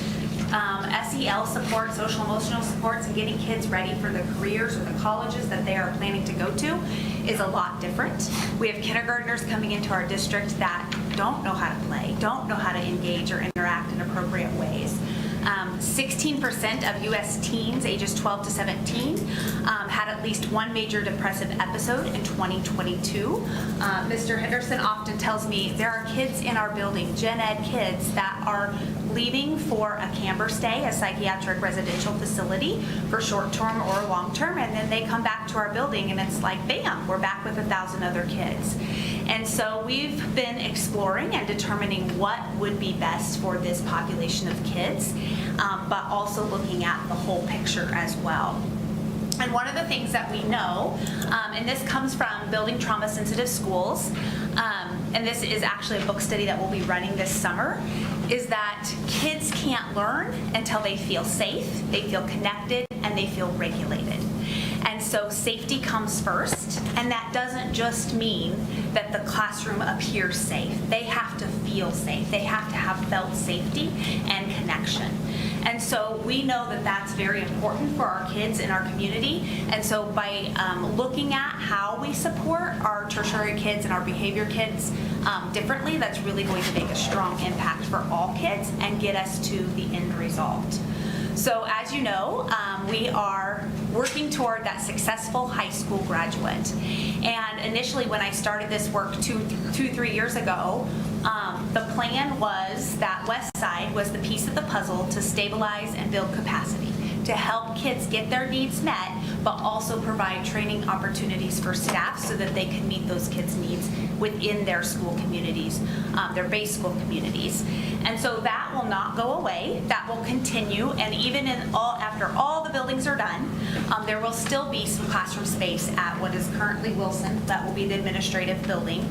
And there will be some kids that just can't access our buildings. But what we know is that the more that they can and the more that they're able to, it is better for all involved. My mantra has been seclusion and isolation, increase aggression and violence. You are welcome to come see Westside School and see my students. I love every one of them to pieces. But sometimes, if you're around kids with behavior, what's going to happen for you? You're also going to exhibit behavior. And so it's very important that we create pro-social opportunities for all kids. That said, we're doing it in the bounds of what we feel will be successful and what we know is good for their IEP goals and what their families want them to have. So they're not just plopping into the school building, but instead, what are they successful at? What are their special interests? What are we going to be able to give them success at? And then we build upon that. Westside was originally built in 1991. Kids have changed since 1991. And so this provides a different opportunity, and we need to think about it differently. When we are all connected, we can thrive as a community. I was actually just researching some work in relationship to a lot of people worry about what about the other kids, right? Like, oh my gosh, if we put these kids in these buildings, what's going to happen? The reality is there are kids in our buildings that need our services just as much as the kids that are at Westside, but right now we can't provide that much service. I was going to calculate it this weekend and I didn't. I think we're at least, I don't know, 35 buses going back and forth to Westside to pick up and drop off kids all day. That's not a good use of our resources. We can do better, and we can do better by being together on this. So one of the things, and I'm a very visual person, so I just want to show it to you in a visual format, is just thinking about it from a school within a school. kind of paradigm. And so this is a picture of what will happen at Hayes High for some of our high schoolers. We'll still house some of our high schoolers that are not able to be in a building of 1,000 kids at Westside next year, but some of our kids will have more access to the electives and the different classes that they need by being with Mr. Tater, our high school teacher, and paras, and then Mr. Adams and Miss Ashley, our therapeutic support, will also go support them. Right now, we have kids at Hayes High that aren't able to access Westside because we're at full capacity over at Westside in terms of amount of space to serve kids, but also because families are like, we don't want our kids to be separate from the base school.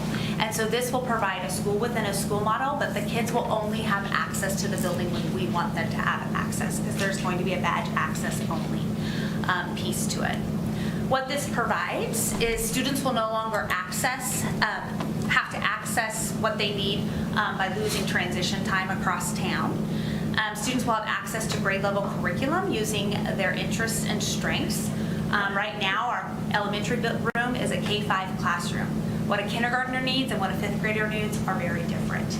And so this just provides more opportunity for kids to have access, but also have their separate space as they need it. Staff in the base buildings will be able to access staff training and trauma-informed care in real time when needs arise. And some of the principals behind me can attest to this. We've been training a lot of our base buildings in Classroom 180, which is a trauma-informed practice for all students. And because I'm the assistant director and I'm supposed to be in all the buildings, I am pretty much siloed at Westside School right now. But I can provide, and my staff can provide, so much more support when we're able to really make a part in those buildings. Students in the base buildings will have access to the support upon returning from mental health facilities when in need without being displaced for further trauma. So if a kiddo is just really struggling, we've had kids with suicidal ideation, those types of things, they can have that break in this school within a school model and feel safe. That said, there are some kids at Westside School currently that will not go over to the new Hayes High or Hayes High next year because that's not what they're wanting. We are working toward them being employable community members. And so they, instead of going into inclusion at Hayes High, they go out and do vocational skills out in the community for their credits because that's what they need in their life. Hey, Lindy, real quick. Yeah. On transitioning across town, are they losing a lot? They're losing quite a bit of class time, is that correct? Yes. Average, well, and it just depends on the kiddo. Some kids come and go multiple times a day. So average is 10 minutes for Laughlin trips, 15 minutes for any other school. But it's both ways, so that makes for 30 or 20 minutes. And some kids come and go multiple times a day because they're good at recess, but they're not good for this other reading time, and so then they have to flop back and forth. So this just provides kids access, but it also makes things a little bit more flexible in that a kid doesn't know when they're going to have their meltdown, right? So just because they're at Westside from 9 o'clock to 2 doesn't mean that's when the meltdown or the upset or the dysregulation is going to happen. And so this provides access in a way that the kids can come and go as they need to. This just shows a picture of what the social emotional resource classroom space will look like at Hayes High. And basically in all of the new elementaries and the new middle schools, we will use the special ed space to kind of it doesn't take much. It's not really about the space. It's just providing a calm corner within this space. The architects out at Hayes High did a nice job of helping determine soundproofing and things like that for safety as well, and an outdoor exit so kids can come and go through that exit but don't have to go through the bigger building if that's something that they are not able to at this time. So can you go back for a second? Yep. That's just at Hayes High? That's the Hayes High model, and then the middle school's one looks almost exactly like that, I believe. I don't know that they're completely there. And elementary looks quite a bit different. It's more of just a classroom with a cinder block common corner on the side in So the sped classrooms. in the elementary school classrooms, in Laughlin, where was that located? Same with Roosevelt, where would those be located? In the special ed rooms. Okay, and is there soundproofing in those as well? And is there outdoor access in those as well? Yes, that is the goal. We're still working. Initially, we were thinking, when we first started, we were thinking this would just go at the new Felton elementary school. But as progression has happened and we realize there are social emotional needs across the district, we do want to kind of look at like how do we meet those needs in every building, because there's needs in all buildings. And so initially it was going to be kind of like how we have Star at Roosevelt. Belton would have a wing or an area that has behavior supports, but we're kind of trying to determine what that will look like in the future. And I just wanted to kind of go through the thought of our goals. High student achievement. Currently, our kids at Westside School, when I started this work in 2022, 41% of our high schoolers were graduating at Westside. Given it's a smaller population, so like if 3 kids don't graduate, your graduation rate's really low. But in comparison to the high school, which is 92.6, that's a pretty big jump. And so really thinking about how do we help kids and give them access. We also have the option of Hayes Virtual School that we partner with, so that would also be an option there. And then just meeting their social emotional needs. One of the things that has been, and I guess I shared this already, is that some kids aren't going to be transitioning back to the high school. They'll be transitioning to employment or to different work studies. One of the things we really focus the work on is the college and career competencies. Just thinking about how do we help kids self-regulate, how do we help them be their best selves in a social environment. And so those are adopted by the state, and that is what we use to support. Another thing that I wanted to address is just the highly effective staff. My mantra has always been, when we can help a teacher learn to support their most challenging student, we've just helped them learn to teach 1,000 other students. When you can meet the needs of your hardest, most challenged student, you really have gained a lot of tools in your toolbox. And so the goal would be that we will have more opportunity to provide services and to use our behavior interventionists and our therapists and myself out in the buildings if we're not housed in a off-site setting.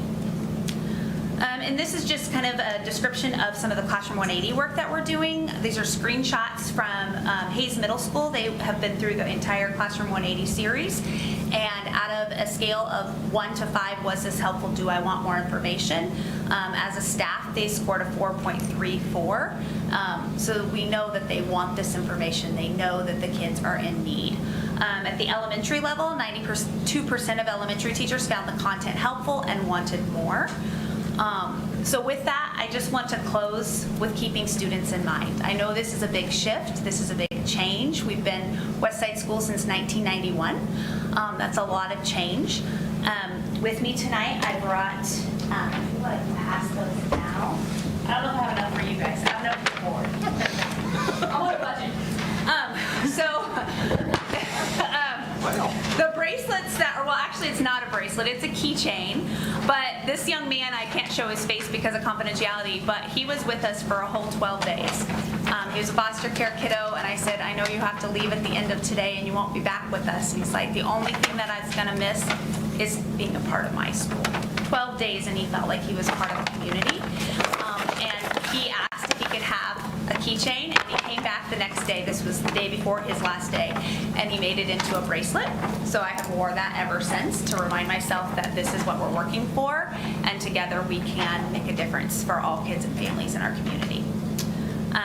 Just something else that we're working toward is selling possibilities and opportunities for students for the future. I have 2 book studies that are starting this summer. If any board member or administratives would like to join us, we would love to have you. Because this is based on neuroscience, and it's based on the research of what kids need and how we can help them. Questions? So how many staff do you have now? That's a loaded question. So we have myself, a secretary, a behavior interventionist, a therapist, and then 4 certified teachers. The reason it's a loaded question, and I love this about our school, I have 16 college students that are either Fort Hays teacher ed or school psych that are our paras, and they come and go. Some work 8 hours a week, some work 32 hours a week, it just depends. So at most the time we have at least 10 staff in the building. So then when you go to Hayes High or the middle school or whatever, those teachers split? Are they catered to those certain kids all the time? our goal, and we're kind of dabbling in it. Mr. H has kind of been like, hey, I'd like to try this before I have the whole brand new big high school, because then we have 2 new things going on. So next year, what the plan will be for our trial is that Mr. Tacher, our high school teacher, will be out on site and will actually offer, and you can speak to this more than I can, I'm a preschool teacher, not a secondary teacher, that it actually provides more class options. I don't know what the words are for that. But then there'll be a para or 2, depending on our case numbers and how many. And then Mr. Adams and Miss Ashley will have certain times of the day that they're also over there to serve kids. So in your opinion, do you think we have enough staff for that moving forward? So it will get a little hairy when we get to having to do the 3 elementaries, if that's what we end up deciding to do. We aren't there yet, but as far as high school and middle school, yes, I feel like it will be a very good thing for my 3, me and the 2 others that have some of the training around trauma-informed and behavior support, to be able to go where the fire is and to support that school when needed versus like being housed here and not being able to shift, if that makes sense. Yep, thank you.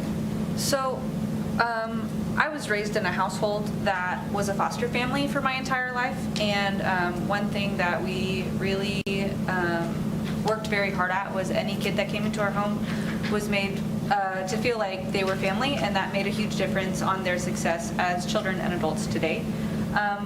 But a big part of their success was the support that we were able to give them, and I'm very worried about the level of support that these kids are going to get, specifically in the elementary schools. I'm very concerned for if we split them up and put them, I feel like it's splitting up the resources that are available to them. Now, by no means do I feel like they should be secluded. I wholeheartedly agree with that. But I'm very concerned because as of right now, how many para positions do we have that are unfilled? And by spreading that out, I worry that it is going to exacerbate that need. And is there any conversation about, like, I also worry that it's going to put that extra stress on the general education teachers that already have growing class sizes with new behavioral issues with these kids who also have trauma, which is great to bring that support to them. I do think that we need more training in that, but do we have a plan in place for remedying that? I don't want to, 24 kids isn't a ton, but one kid with huge needs can just be a downfall. Well, and that's where, like, we are also going to have that off-site setting at Wilson Administrative Center too. I know that resources are going to, like, it is a shift. One of the things that we have been doing as a West Side school team is going to observe other districts our size and seeing how they do tertiary behavior and how they support within their buildings. Dodge City, we partnered with Dodge City, we've partnered with Garden City, where they come see us and we go see them, and all of them have been really surprised that we're housed in one building off-site. Because yes, it is scary, but it's also, think about the manpower of food service. Like, food service at Hayes High has to prep meals for just the 24 kids. We don't have a school nurse. We don't have a library. I joke, but we are a one-room schoolhouse in some ways. Not to say that there won't be challenges, and I'll let Mr. Wilson speak to some of those, or Kyle. But I think that this is work that we owe to ourselves to do if we truly are every student every day. Lindy, you said 22 or 24 students? 24. 24, okay. Elementary, middle school, high school, how's that broken down? So right now we have 10 elementary kiddos, and we have 9 middle schoolers, and then what's left over, 5 high schoolers. And that's also something to be thinking about, is that our elementary kids, they are, I have kindergarten babies in my building that are experiencing 12th grade behavior. They're experiencing kids vaping in the bathroom. They're experiencing things that they do not need to see. So, although this is scary, like when West Side was built in 1991 or was started, it was just for high schoolers. That's all it was for. And as years have grown, we have added to that capacity. What kind of committee, who was involved in the decision and the planning of this break apart? know that it's really breaking apart. We're just reconfiguring, and so it's been a lot of just special ed and the Council of Superintendents. It was a part of the original bond conversations when we were doing the very first sit down and take the pictures and put all these pieces together. One of the very first conversations was West Side, what is currently called West Side, breaking up to be able to support in the buildings for the various reasons that Lindy has shared. So have you gotten any feedback from current teachers, general education teachers, or sped teachers and other? I have not specifically towards that. I have had more feedback about how do we get more resources for the students that either parents choose not to have them access West Side, or it's not appropriate for them to for one reason or another. And so the constant push is how do we get more support in the buildings as opposed to how do we get support for students out. So that tends to be the more desired. I feel like this would be a really good conversation to have in addition to that, because I feel like there's going to be a lot of stress because there's so much unknown, and open transparency of what's going to be available to them in terms of training and support, I think would put a lot of that to rest and allow them to bring up questions that maybe we haven't thought about. Lindy, you're going to be in charge of, so currently you're assistant director of special education and the principal of Westside, correct? So you would just be in charge of continuing the assistant special education director? Yes. And monitoring the students and their placements and like helping them determine what's the best fit for them, or? So 3-4 years ago when I became the assistant special ed director, I was only the assistant special ed director, and then through a community partnership we did a program review with High Plains and parents and other providers saying, hey, this may not be the best way we want to continue to serve these kids. And at that time, High Plains chose to part ways just because of the amount of staffing that it was going to take. And so then it was like, Lindy, are you willing? And I said yes. Some days I regret my yes, but no, I'm just kidding. I love my kids. But just so I think before I became assistant director, I was the behavior interventionist for the district. So it will kind of go back to that model, I feel like. Okay. There will be plenty of work and support that Lindy will still be able to provide, as well as our other assistant directors. And as far as placement, like if you feel that an elementary school student would be better placed at, I don't know, Wilson as opposed to O'Laughlin, depending on like the teachers available, or maybe they'd be better at O'Laughlin because of their 2-year system or whatever, are those conversations going to be had with the parents and the teachers, or like? So currently how that happens, I mean, we are an open school district, so families can choose. And then beyond that, we have the student first process based on their IEP. So Kyle and I wouldn't be a part of the conversation unless the child is a special needs child on an IEP. And if that's the case, then we have both sets of schools go observe the different classrooms to determine best placement, and parents are involved in that decision-making process. And are these classrooms, this support, is that also going to be offered to the schools in Ellis and everyone else in our co-op? As co-op-wide programs, we're always looking at how we support that in their home schools or in their district of choice. But if we need to, because of the clustering of resources, there might still be students in outlying districts that would come to Hayes, and placement would kind of probably depend on caseload and And then my final concern, I had several educators and parents reach out, so I wrote down their questions. I'm just trying to get answers. You mentioned that kids can't learn unless they feel safe, and I wholeheartedly agree that. Is a student going to be placed into a classroom if they are unable to regulate their emotions and are prone to outbursts? Then they would be within a school model, and they would have that setting that would be separate from the rest of the school, but on the wing of the school, so we can be flexible with their supports, but also having like that badge access, so it's not like they're going to just be able to go into the building. Does that make sense? Yes, and just so we're on the same page, I'm not asking because like I don't want that student in the classroom. Sure. I think the purpose of this is so that the student can see modeled positive behavior, and if the student is exhibiting unsafe behavior, instead of fostering healthy relationships, I fear that the students will then start interacting around them with fear and resentment, and that's not healthy. And so I just want to make sure that there's healthy boundaries and that teachers can get support that they need, and that parents can be reassured that it's not going to be like a free-for-all, I guess. That's horrible phrasing, but I don't know a better word this time. And the reality is we already have a continuum of supports that are available from the classroom to our resource rooms to our specialized program. Okay. And we currently have transitioning going on every day in every school. So those students are in our schools now. At your current Westside school, you said 4 teachers. What age range, or what are their licensures? Are they K through 6? Are they 7 through 12? So right now, we have one teacher that they all have, I believe, I'd have to look it up, but I believe they all have the adaptive, like pre-K-12 special ed master, so they kind of can fill where we need them. But right now we have Miss Emerson serving as the kindergarten through 5th grade teacher, and then Miss Ward being middle school, and Mr. Tater being high school, and then Miss Mascot is doing like our specials and supporting. When I started this work, our teachers at Westside were not getting plan times because the level of behavior. And so by adding in specials and electives, that has really helped. So how does that work for 7 through 12? Since like when you get to that level, what are these students getting currently at Westside without being able to integrate?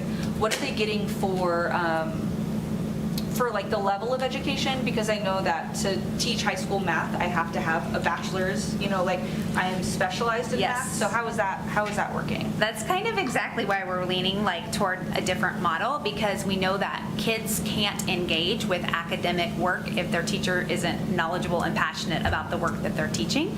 We've had a lot of success. So this has been a different mindset. So early on it was these kids are not able to learn in our buildings, and so they have to kind of, lack of a better word, earn their time back into the base building. So they have to have really good behavior at Westside in order to go to their base school.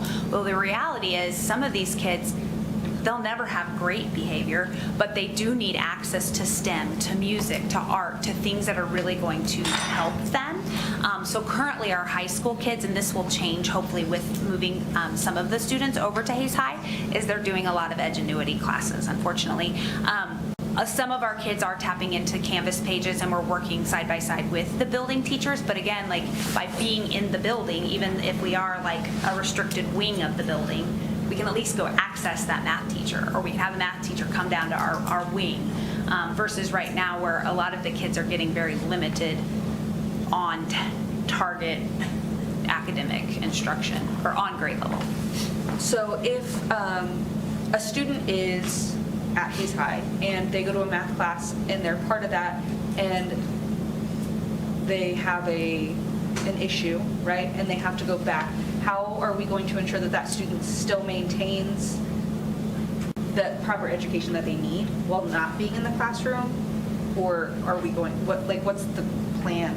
So it's every student is different and it's all individualized, right? So right now I have a student that is a 4th grader, and although his academics are on target right now, his SEL and his ability to regulate is not going well. And so as a team, we've decided like we have to have a decision. We talk with parents, we talk with the base school team, we talk together as a team and say, right now, the biggest goal, the biggest, most important thing for this kiddo right now is to be able to manage his upset and be able to regulate. And so we're giving him targeted work that's way below his level, but just to build behavioral momentum so that we can get back up to grade level.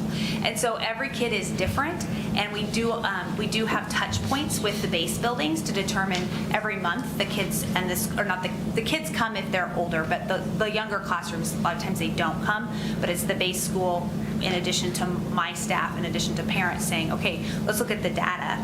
Where are these kids at, social emotional wise? Where are they academically? And what's the next step for them? We've actually had, tomorrow will be number 5 that graduates out full-time back to base building. You said, so 5 in a year that you 5 this year. 5 this year. In the past, when we were running the old model, our kids were averaging a stay of 4 years, 6 months at Westside School, longest stay 9 years. So that's a kiddo coming in at kindergarten and not leaving until freshman year and dropping out.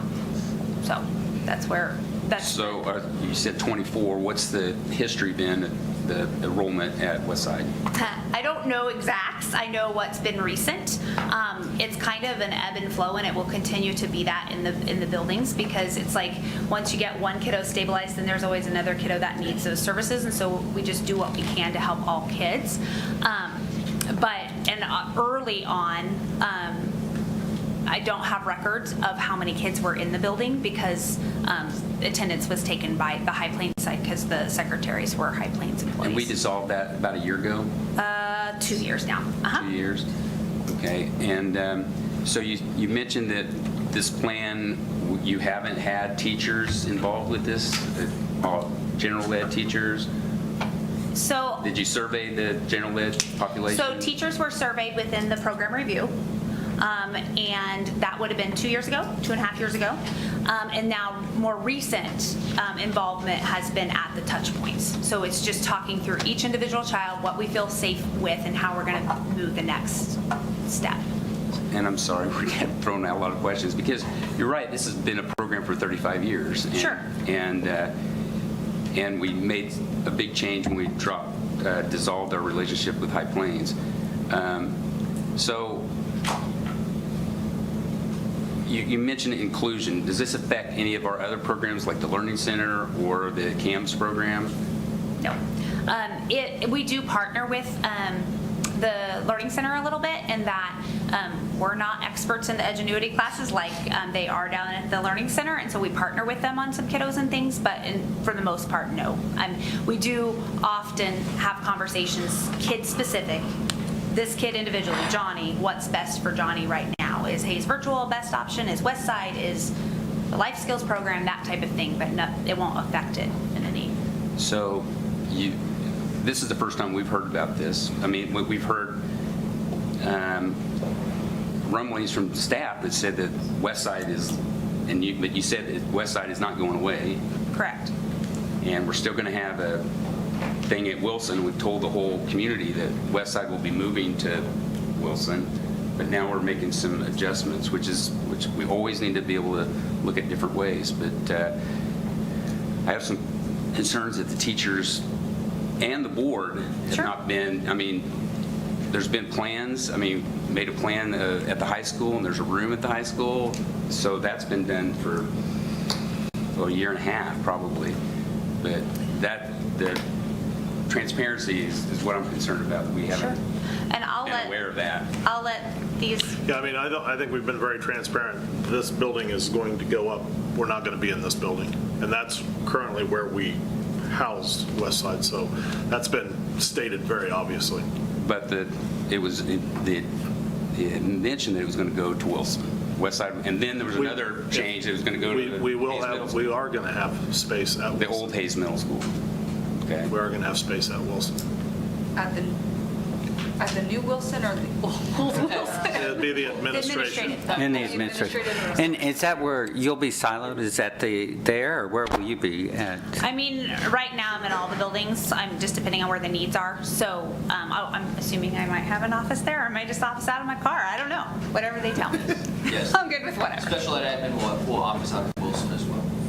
I think overall, I think the intent is very good, and I think the intent is to be an advocate for every student every day, and I admire that. I really think it's very important that this is also taken to the teachers for discussion. I think they need to be heard on it, and I think they just need to be informed about it, because all of these questions are valid questions, but they all have answers that I think are valid answers, and I just don't think that they are aware of them, and I think they need to be part of the discussion. Of course, and through the process, we do have the building leadership teams that we work with, and so as the planning for each facility or each building, this model moving into those buildings, we will include the building leadership team, which that includes the feedback loop of the teachers themselves, and so there will be communications.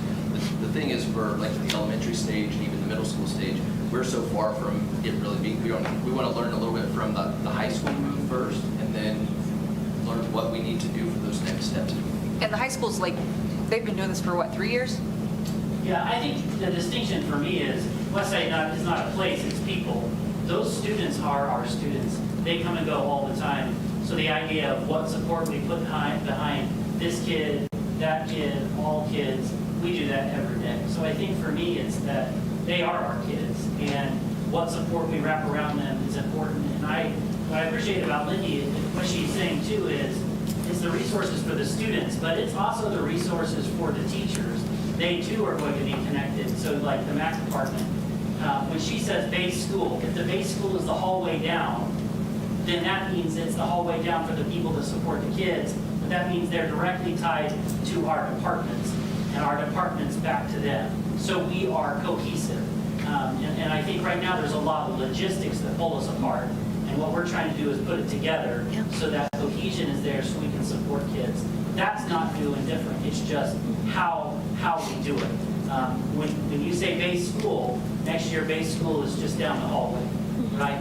Matter of fact, that picture she put of the new Hayes High, it is literally the north wall there is my counselors, and then if you keep going, it would be the admin suite. They are right by them. So when you say base school there, we're talking steps away from me. So it's that cohesion, I think, is what we're looking for. Lindy, you graduated, you said you're about to graduate the 5th student, or you have graduated the 5th student? We're graduating the 5th student out tomorrow. Since you've begun making that a very strong focus of the school, have you graduated anybody who you've had to pull back? And it's common is what I'm going for, not, of course, some kids. So my husband actually asked me, because I said, oh, we're graduating a kid out tomorrow. And he's like, what do you mean? You like just plop him to this other building and say good luck? And I'm like, no. Like there's a whole planning thing. He's not in education, obviously.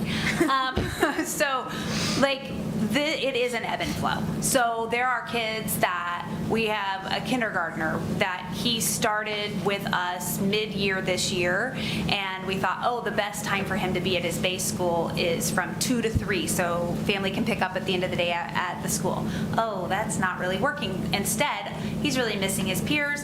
Lunch is a preferred time. Lunch is a good time for him to go over, so he goes over with my staff for lunch, and then we build upon that. But every month, we're reevaluating. So kids are coming and going in terms of their supports and what's happening for them, and all it is an amendment change on their IEP. And so we have documentation of what's working and what is not, and how to best meet each individual student. And it's always related to what the teachers feel comfortable with. For example, we have a young man who didn't have any transition time at the beginning of the year. Pretty physical kiddo that just needed a lot of support with regulation. And his teacher was like, I don't feel safe, Lindy. I'm like, no problem. We'll work on it. What are the skills we need to work on? And what is it that you need to feel safe? And she's like, well, I need your team to be here when he's here. We can do that. And so it's really like coming together as a team. And some of the teachers that may not know, like most of the teachers in the district probably haven't had a kid at West. Well, I don't know.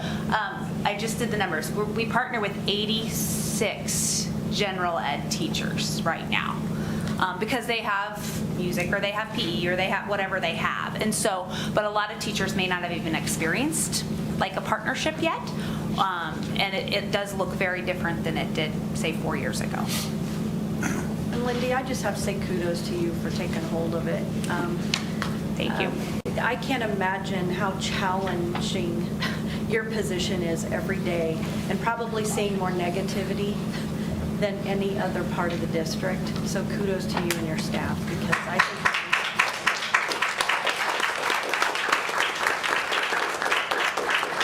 If we could name a third principal of the year, Lindy deserves it. I've got a principal. I know, that's why I scared. I don't really know what Lindy is. Every time I'm a unicorn. Yes, you're a unicorn. Okay. Lindy, Yeah. the 24 students, they're in our district, they're our district students, or are we bringing them in? There's only 2 outlying kids. So 2 of the 24 coming in? Uh-huh. So would their base, would our goal be their base to be their home school or in Hayes? Their base school would be their base school. Okay. Yeah. And it currently is, like when they transition to their base school. So how do we provide that level of support that they're getting here in another? So we have the 2 behavioral supports. In addition to Mr. Adams and Miss Ashley, we have Sarah Iden and Audrey Schoenberger. And then also we partner quite a great deal with the MHIT liaisons. So those providers, Audrey and Sarah, are often the people that help in those outlying buildings because they're employed by the co-op. We have school psychologists assigned in every district now. Our ratio for school psychologists and school counselors and everything, like, we've got the staff, now it's a matter of helping get the right structures in those classrooms. I just want to ensure that we aren't piling too much on teachers' plates, because it just sometimes feel that we put on and put on and put on, and they're all good things to put on, but if we're not balancing that, then one more good thing for the students, which we all need and we also support, could tip a teacher to But we have to remember, like, these special programs are still, they're going to feel very similar to what they currently do. If the student isn't ready for transition, they won't have that transition. So they'll still be in that self-contained space if that's what they need. But this will give more opportunity, more flexibility for the times when they can't listen to. Okay, so those two students that have from out of district, and you need just a 30-minute music program or something for the transition, you don't go all the way to that. It does make it harder, and that's why. So do they do it at one of our schools? No, they still transition back to their base school, but it is harder. The transportation does make it more challenging. They don't have as many opportunities, like in our base schools here in the district, like I have a kid go over to music and then come back, and there we try to do half day by half day just because of the transportation involved. So like they might spend the morning with us and have something like that. If they're ready to transition, it's a half day. Yeah. But I also have these trials as we move these programs in the building. So we're going to learn how we can support within the building. So what we learn from that will help support our resource classrooms in our different districts as well. Thank you. Well, thank you again, Lindy. I really appreciate it. And we're at a 2-hour point, and I'm going to give us a 10-minute break. So let's meet back here at 8:45. Thank you for that. Yeah.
ahead and get started.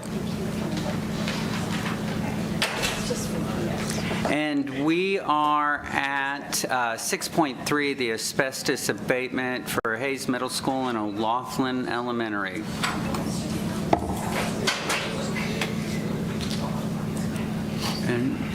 Yeah, this is, I guess I wasn't logged in.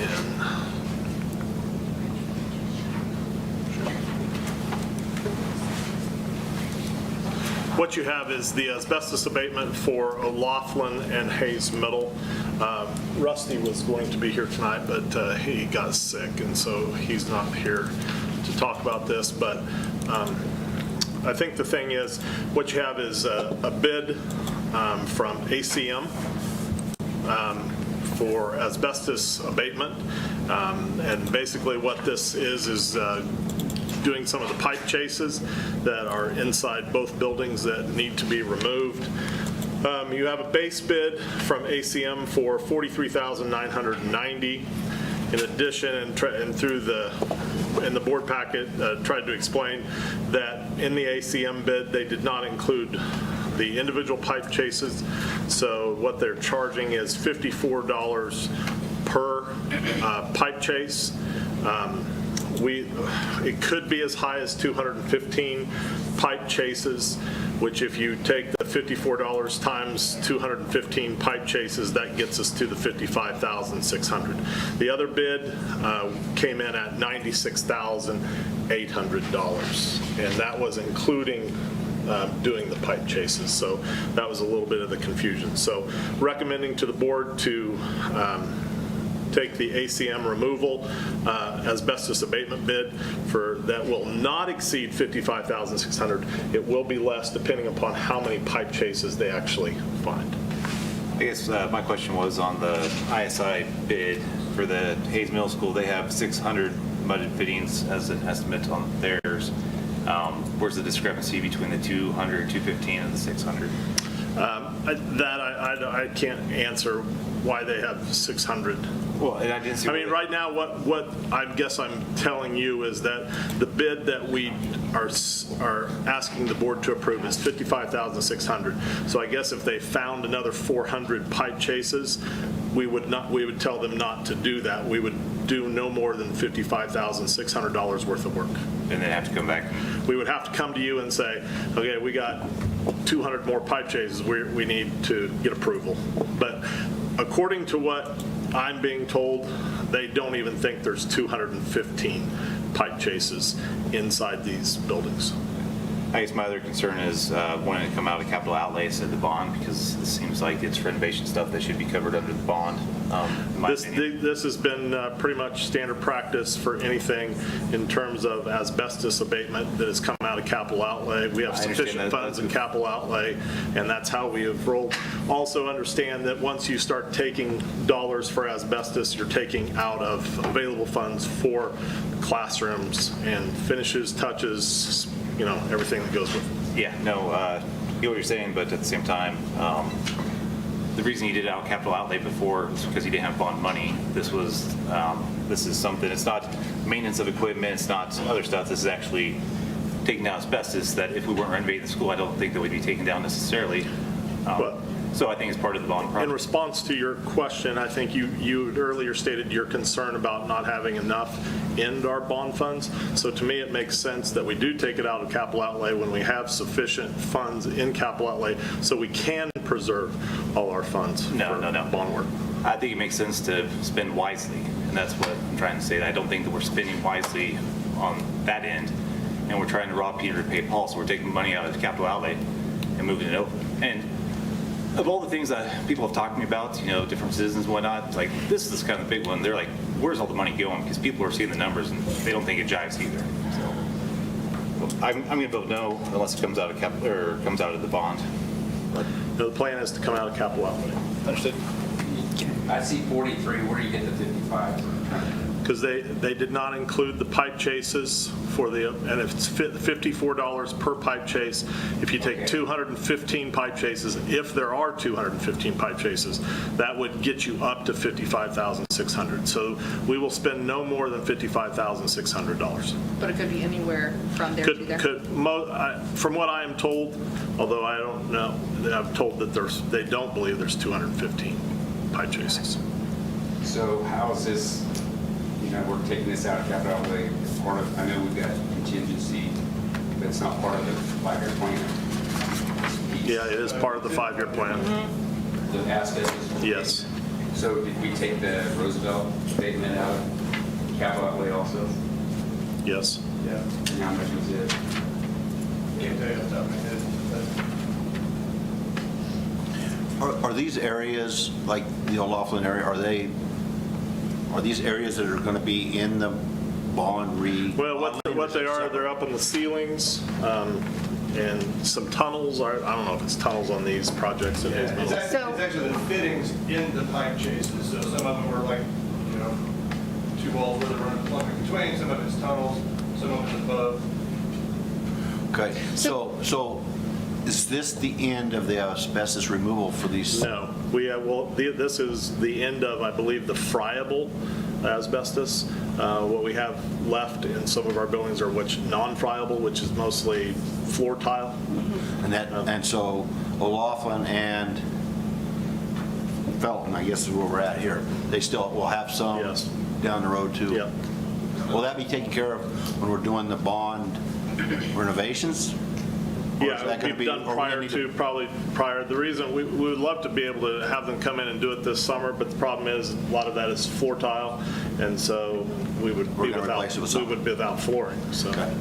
Is there only 2 places to do this in Kansas, or why did you put them out to have? There are not very many. There's not very many asbestos. I don't know if there's just 2, but I know there's not very many. Are there any other things that are going to come up that are going to be taken out of capital outlays that want to come on? That's 5-year plan. There's lots. Yeah, their 5-year plan has it here at set aside $200,000 for O'Laughlin removal of asbestos, and then another $250,000 set aside for the Felton Elementary. Like, this is significantly less than that. So is that I for don't the know if that was counting some of the non-friable as well. Could be the counting for that. Where are you finding that at? In the capital outlay thing that we went over there at the work session. No, I got it. It's In like year 23-24, it is 25,000, and this year is 30,000, so 55,000 for it says under O'Laughlin, it says bleacher replacement, asbestos removal, plumbing repair renovation. Gotcha. So Laughlin was 15,000 last year and 33, so 48,000. This is 20, I don't know what numbers you just said. No, I just looking at O'Laughlin. It says $200,000 total set aside. And then I'm looking at the same $250,000 in the line up one, over one to the Hayes Middle and Felton Elementary. Gotcha. So for the new Felton Elementary. Set aside $250,000. Gotcha. So this is $55,000 for both of those schools in the friable asbestos? Yep. Okay, cool. So this has been budgeted for, set aside, and allocated. Cool. Will it be more at O'Laughlin with floor tile and stuff like that? We're going to need to have to go back. I'm not sure. I mean, O'Laughlin is, there could be a little floor tile. I'm not really sure. There might be some areas. They haven't identified anything yet because it's going to. No, I'm not saying that. I just don't know. I don't know. I mean, we have a plan for asbestos abatement, but it's all in conjunction with our projects as they get started. Okay. Can I move to approve this bid as presented, recommended for $55,600? Okay, I have a motion. Do I have a second? I'll second. Okay, I have a motion and a second. We've had discussion, so at this time, All those in favor of approving the motion to accept the bid from ACM for the removal of asbestos this summer at Hayes Middle School and O'Laughlin Elementary at the cost of not to exceed $55,600, vote yes? Yes. Yes. All those opposed, vote no. No. Jess, 5-2 passes. Okay. So we will go on to 6.4, Business Services Department Restructure. So I'm going to talk a little bit about some changes that we are ready to undertake for what we call the business services. So it's loosely speaking the west side of the second floor here. So it's everything that includes accounting, accounts payable, accounts receivable. Also across the hall, what has been HR and payroll. So a couple of different things lead up to this. One would be resignations we had. So we've historically been running a payroll coordinator and a what's called a HR coordinator. Within those two coordinators, then there's been 4 administrative assistants or department assistants working under them. When we say HR, outside of the walls of the school, HR is a way bigger term than what we've been operating, than what we operate under here. So I'm going to talk specifically about the HR and payroll side first. So current state, scroll down just a little bit. Make it bigger. Can you make it full screen, Jess?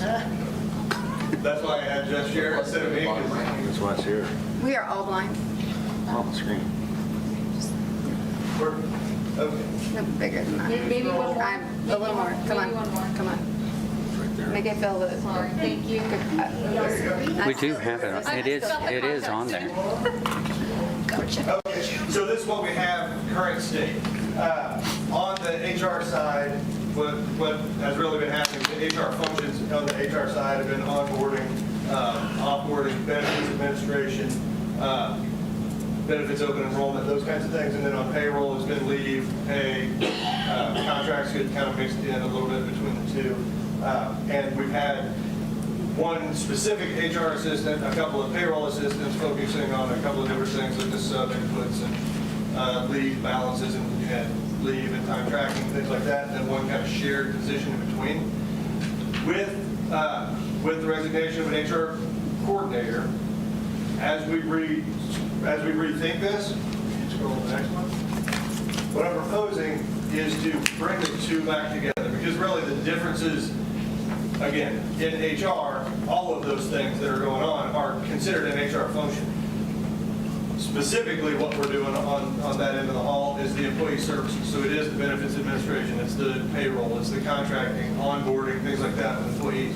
So what I want to do is rename that department to employee services, and instead of operating under 2 coordinators, have one unified director. What that does allows us to make a lot easier to communicate with staff, a lot easier to route people to the right person, a lot easier to have individuals own different tasks within that, and create some efficiencies. So if you scroll down, so what we'd be doing is maybe moving that one coordinator position to a director position, which would become an exempt position, and then each one of those, what were assistants become department assistants. So it's hierarchy in here, but it basically moves them up each a slot, because they will own different pieces of the processes. There'll be cross-training so everybody can answer questions and work together to get staff what they need, but each one of them will be able to take a process and really like a whole process. So right now, we've had benefits administration kind of run across 3 different people between setting up open enrollment, who sets up plan year change, qualifying events, and who's doing the benefits with new hires. So bringing all of that into one person, be able to move them to a little more responsible position into that department assistant.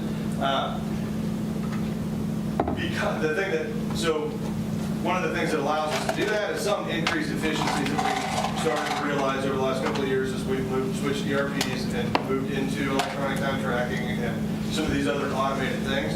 But again, I think in the end, what it does is it makes it easier for us to communicate and respond to and serve staff within the district. By doing this, again, we're eliminating one coordinator position, so there's a net savings in salary, even by moving to that director position. So now going back to the full business services department, when we look across the hall to the accounting side, that accounting coordinator, it really is an exempt position, supervising more than 2 people, making daily decisions on the department guidance within the department.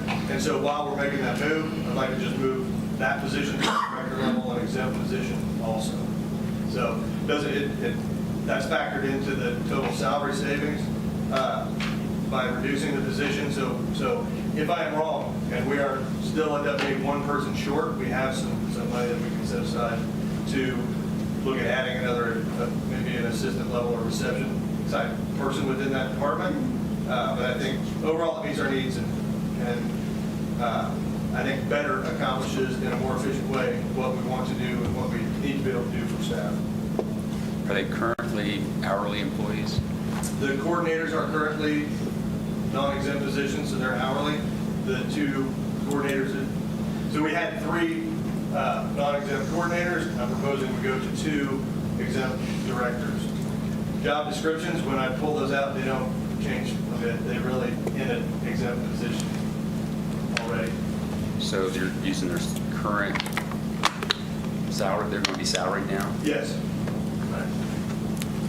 Chris, do you have these people already?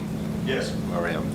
Some are going to change their... Yeah. So a couple of changing titles, changing levels of the positions, so there'd be some wage adjustment. We had, if you remember last board meeting, we actually had 2 resignations within that HR department.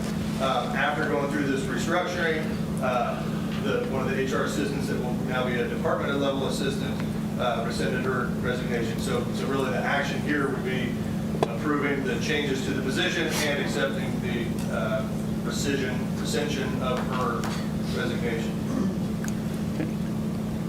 Do we need to go into executive session to talk about the salary or not? Individually or any of the negotiations, then I would think you probably would. To make that action, it wouldn't be any different than personnel transactions at this point. Mr. Chairman? Yes. I move that we approve the presented agenda or item of Business Services Department restructuring. I second.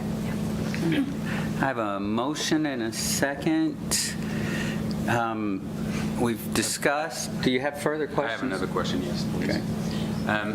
You'd mentioned when we got, is it Skyward, that it was going to maybe help eliminate some positions, but we haven't seen that. That's what this is, yeah, that's a part of this conversation right here. We're eliminating one position. But we're adding the funds onto salary positions, and so we're not really saving much money. And then you said you're going to keep the money in case you need to hire somebody else. Yeah. So we're not. Whether it's much money, you decide whether it's much. Alan, we're saving $45,000, correct? Yeah, they're saying after the adjustment to salary and whatnot, the savings is 45.5. But we're still may hire somebody back that doesn't work. And that was a The district has also added a number of positions in the last several years, so taking care of more people is more time consuming. With bringing on Russell, we're adding more. Bringing on, I mean, there are a lot of... I believe that despite adding additional staff and additional responsibilities because of the efficiency we have in place, we can do it with one less person. Was HR a salary or was it hourly too? It was hourly as well. Yeah, all 3 of the coordinator positions were non-exempt positions. And so they'll give you part of the administrator's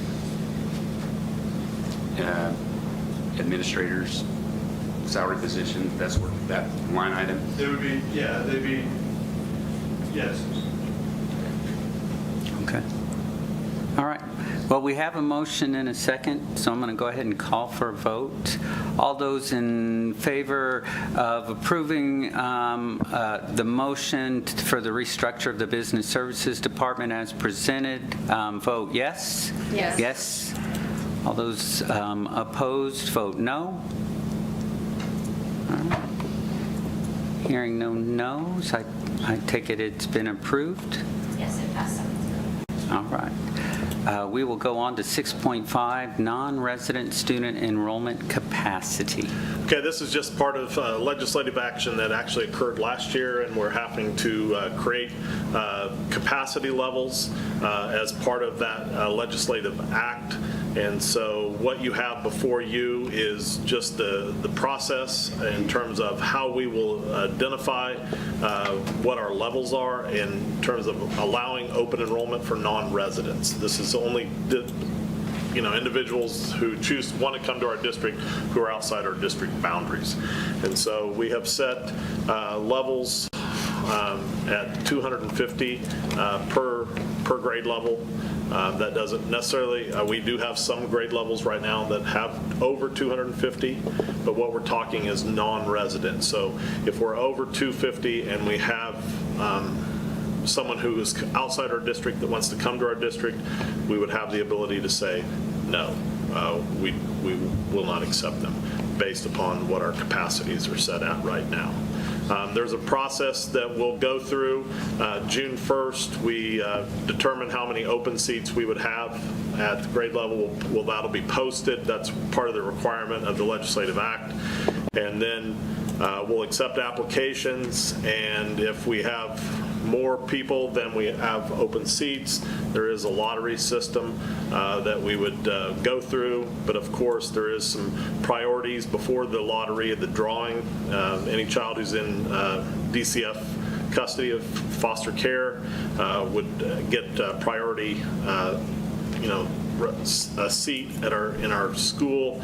If they have a parent who works in our district but lives outside our district boundaries, they would have priority, or someone who is going through homelessness, they would get priority before we actually do the random draw of things. So basically, this is something that will become part of a yearly process where we just set our capacity levels. We're a district that really we've not focused too much on numbers. We very seldom deny students from outside. We have a lot of students who do attend our district who are outside our district boundaries. But this was just part of the legislative act. But we do have those levels. Of course, we do have the ratios, the teacher-student ratios. We would naturally keep those what they currently are, and would not exceed those. Mr. Wilson, can you give me a number on a lot? How many students are coming from out of our district? I couldn't really tell you. I know a number of our schools have. We can probably find that and I can get that to you, but I don't know just off the top of my head. Are we going to be close to any of these maximum numbers? Like, if a kid comes from out of district, stays a year, then we go above the 250, do they get kicked out of the district? No, once they come to your district they stay in your district. So there won't be pushing them out because they're outside our district. And once again, like I said, these numbers will be evaluated each year. And so this is really our first year. We're going to set them and see how this falls. And so that would be for this next fall? For the next upcoming school year.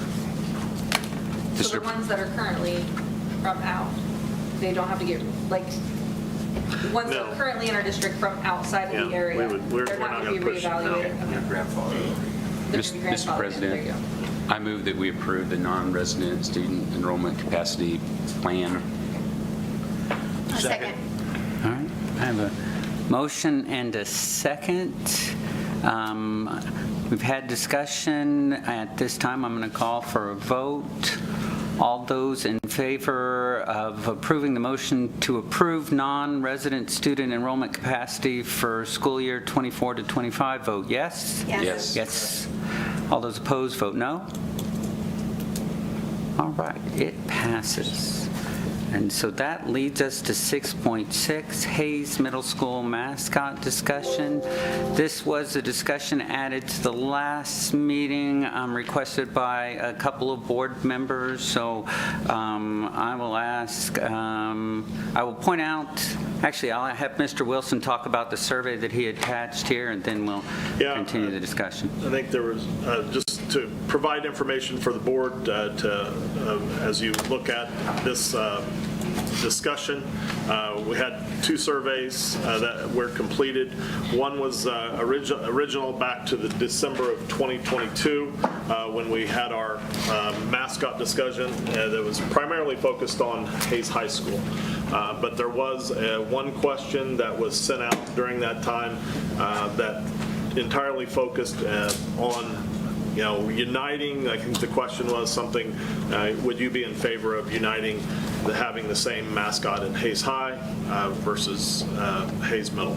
And you have the results and some responses from the community. I think there was over 530, 529? 593. 593, okay.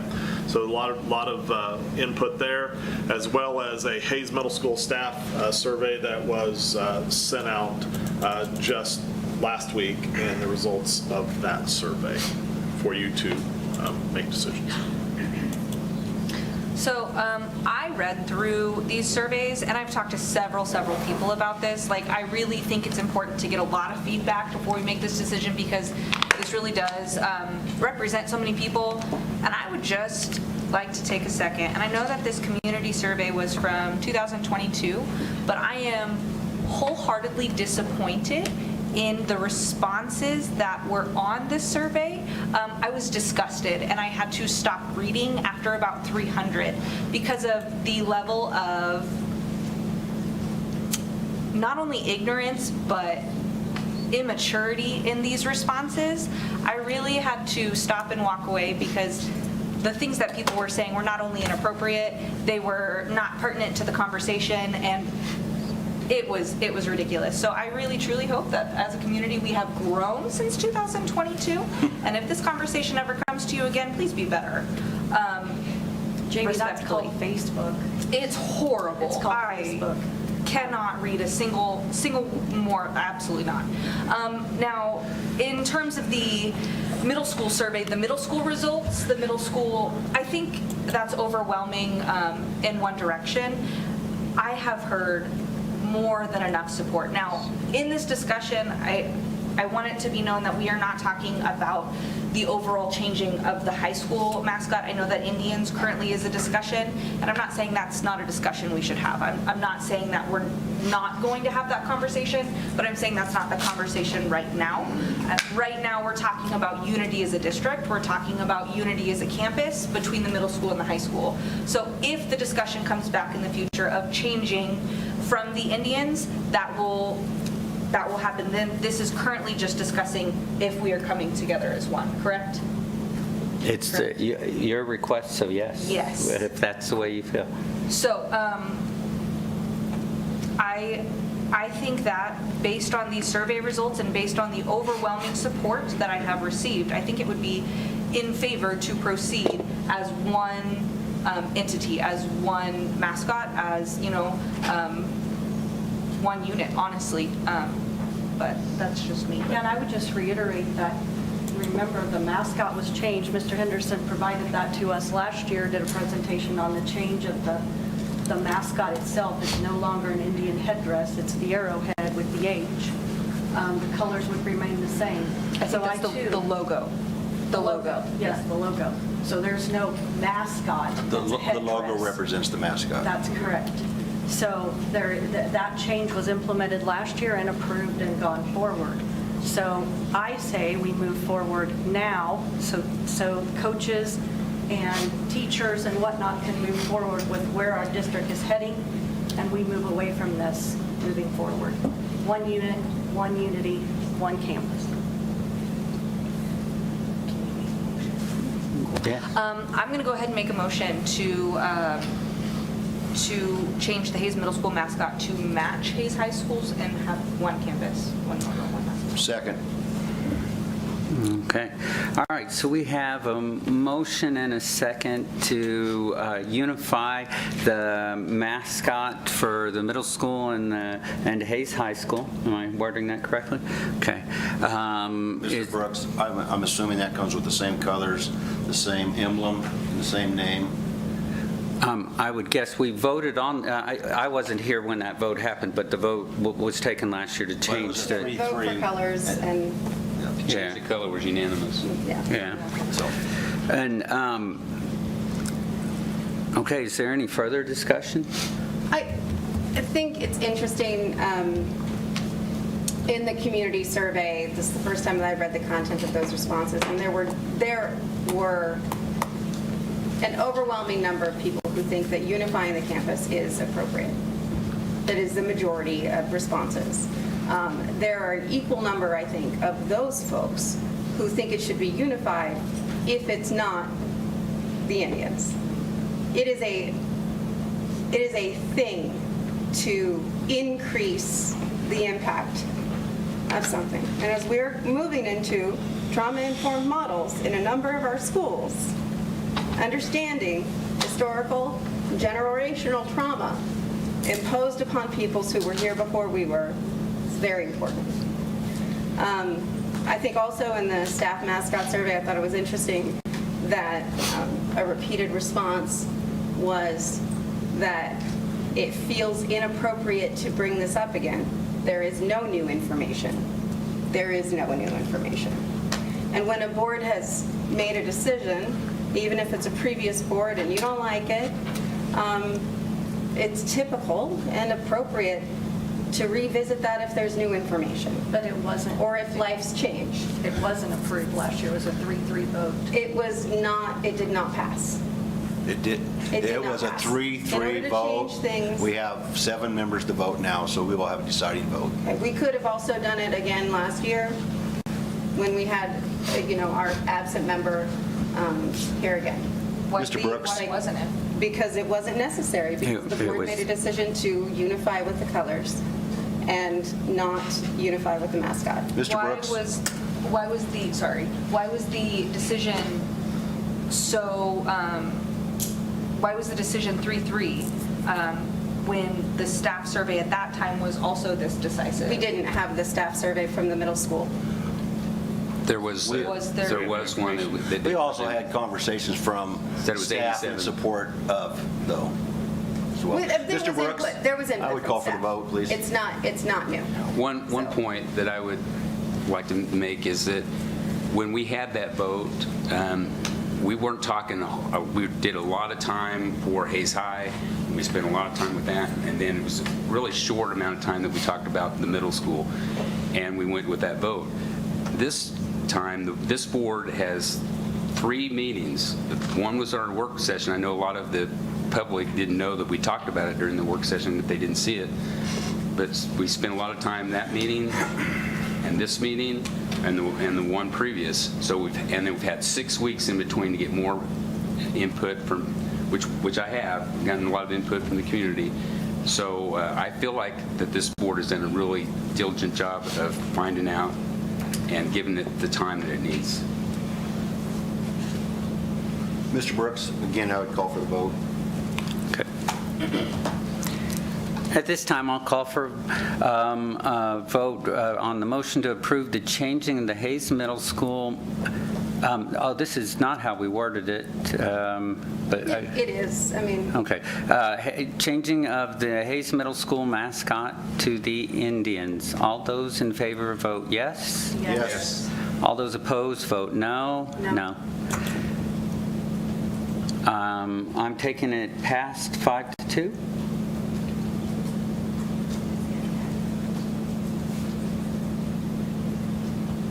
Yes, 5-2. Okay.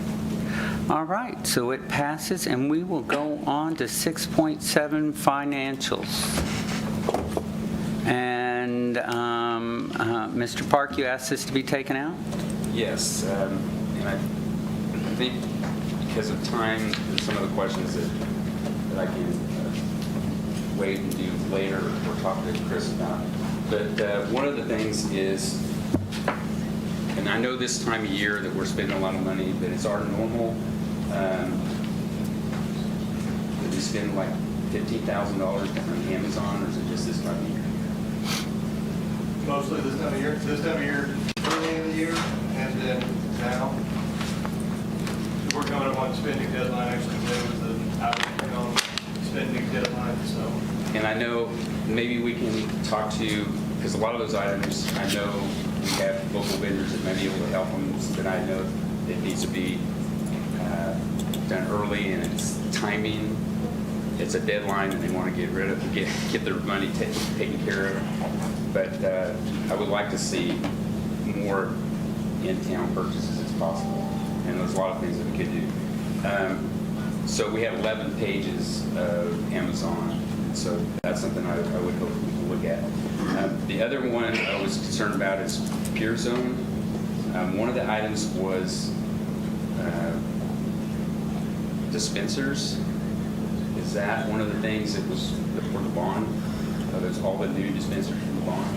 I have to go back and look and see what they are. I can't answer that. Yeah, probably most likely, I don't know, but I imagine. Yeah. So that's another, they don't include the simple things like a dispenser and water fountains and things like that in the bond, or is that something we have to take care of? I'll have to look and see what dispensers are. I can bring that back to you and let you know. That'd be great, because that's another thing with Pure Zone. That was $15,000 for Pure Zone, and we have in-town vendors. Oh, it was $4,280 for dispensers. The problem that I have with that is that those are just for Pure Zone, so you can't. I think, if I'm correct, I'm not sure. I think they're non-priority dispensers, but we purchase actually purchase local for our paper goods. Yeah, but those are purchased by Pure Zone, so that's what I was wondering if they were universal ones, or are they going to be? Can you look into that? And get back to you. I don't know. Okay, so I'd like to see that invoice if I could. Thank you. Okay. Do I have a motion to approve the financials as presented? So moved. All right, I have a motion. Second. And a second. All those in favor vote yes. Yes. Yes. All those opposed vote no. All right. We haven't had the question come up yet, but we've all voted yes. There we go. Okay. All right. It passes. And so at this time, we have no further business, and we are adjourned. Was there something else? Session. Oh, I thought that was only for the other. I'm sorry. There's an executive highlight. Take it back. Yeah, Take it back. I do apologize. I didn't realize. If we could Do do we have 15 minutes. This is called being old. I forgot all about Are we it. Okay. unadjourned? No Yeah, action. we are we are not adjourned. I made a mistake. That's why we didn't vote. Okay. So we need a 15 motion minutes. Bill, Shannon, Kyle, Chris, myself. and the highlighted reason. Yes. Okay, so I make a motion that we go into executive session pursuant to Kansas Open Meetings Act for the purpose of matters relating to employer-employee negotiations, whether or not in consultation with our representatives of the body or agency, in order to protect the district's right to confidentiality. And the meeting, and we will have our attorney, administration, board members, and we will go in for how many minutes? 15. 15 minutes. No action.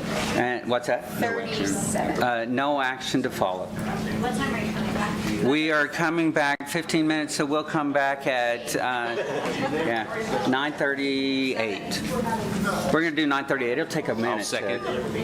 I'll second that motion. Okay, I made the motion in a second. All those in favor vote yes? Yes. All those opposed vote no. All right, it's approved.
Oh, I thought. It's, I'm not sure. Yeah, May well, excited teachers, Mr. Brooks. May 13th, and graduation's May 12th. Oh, okay. Yes. Yeah, we don't have another meeting before graduation. You're on, man. Yeah. You got that one. Okay, I was like, I'm not totally off tonight. I made one mistake. But so for those of you who haven't been there, we'll get emailed all the information. Jess is terrific about all of that and making sure we'll be where we need to be. Graduation. Yeah. And, hey, Jess, would you, the master agreement, will you print me on a copy for the, before Thursday? Because I gave mine to Ruth. I did give it to Ruth. Okay. All right. We are adjourned for real. For real.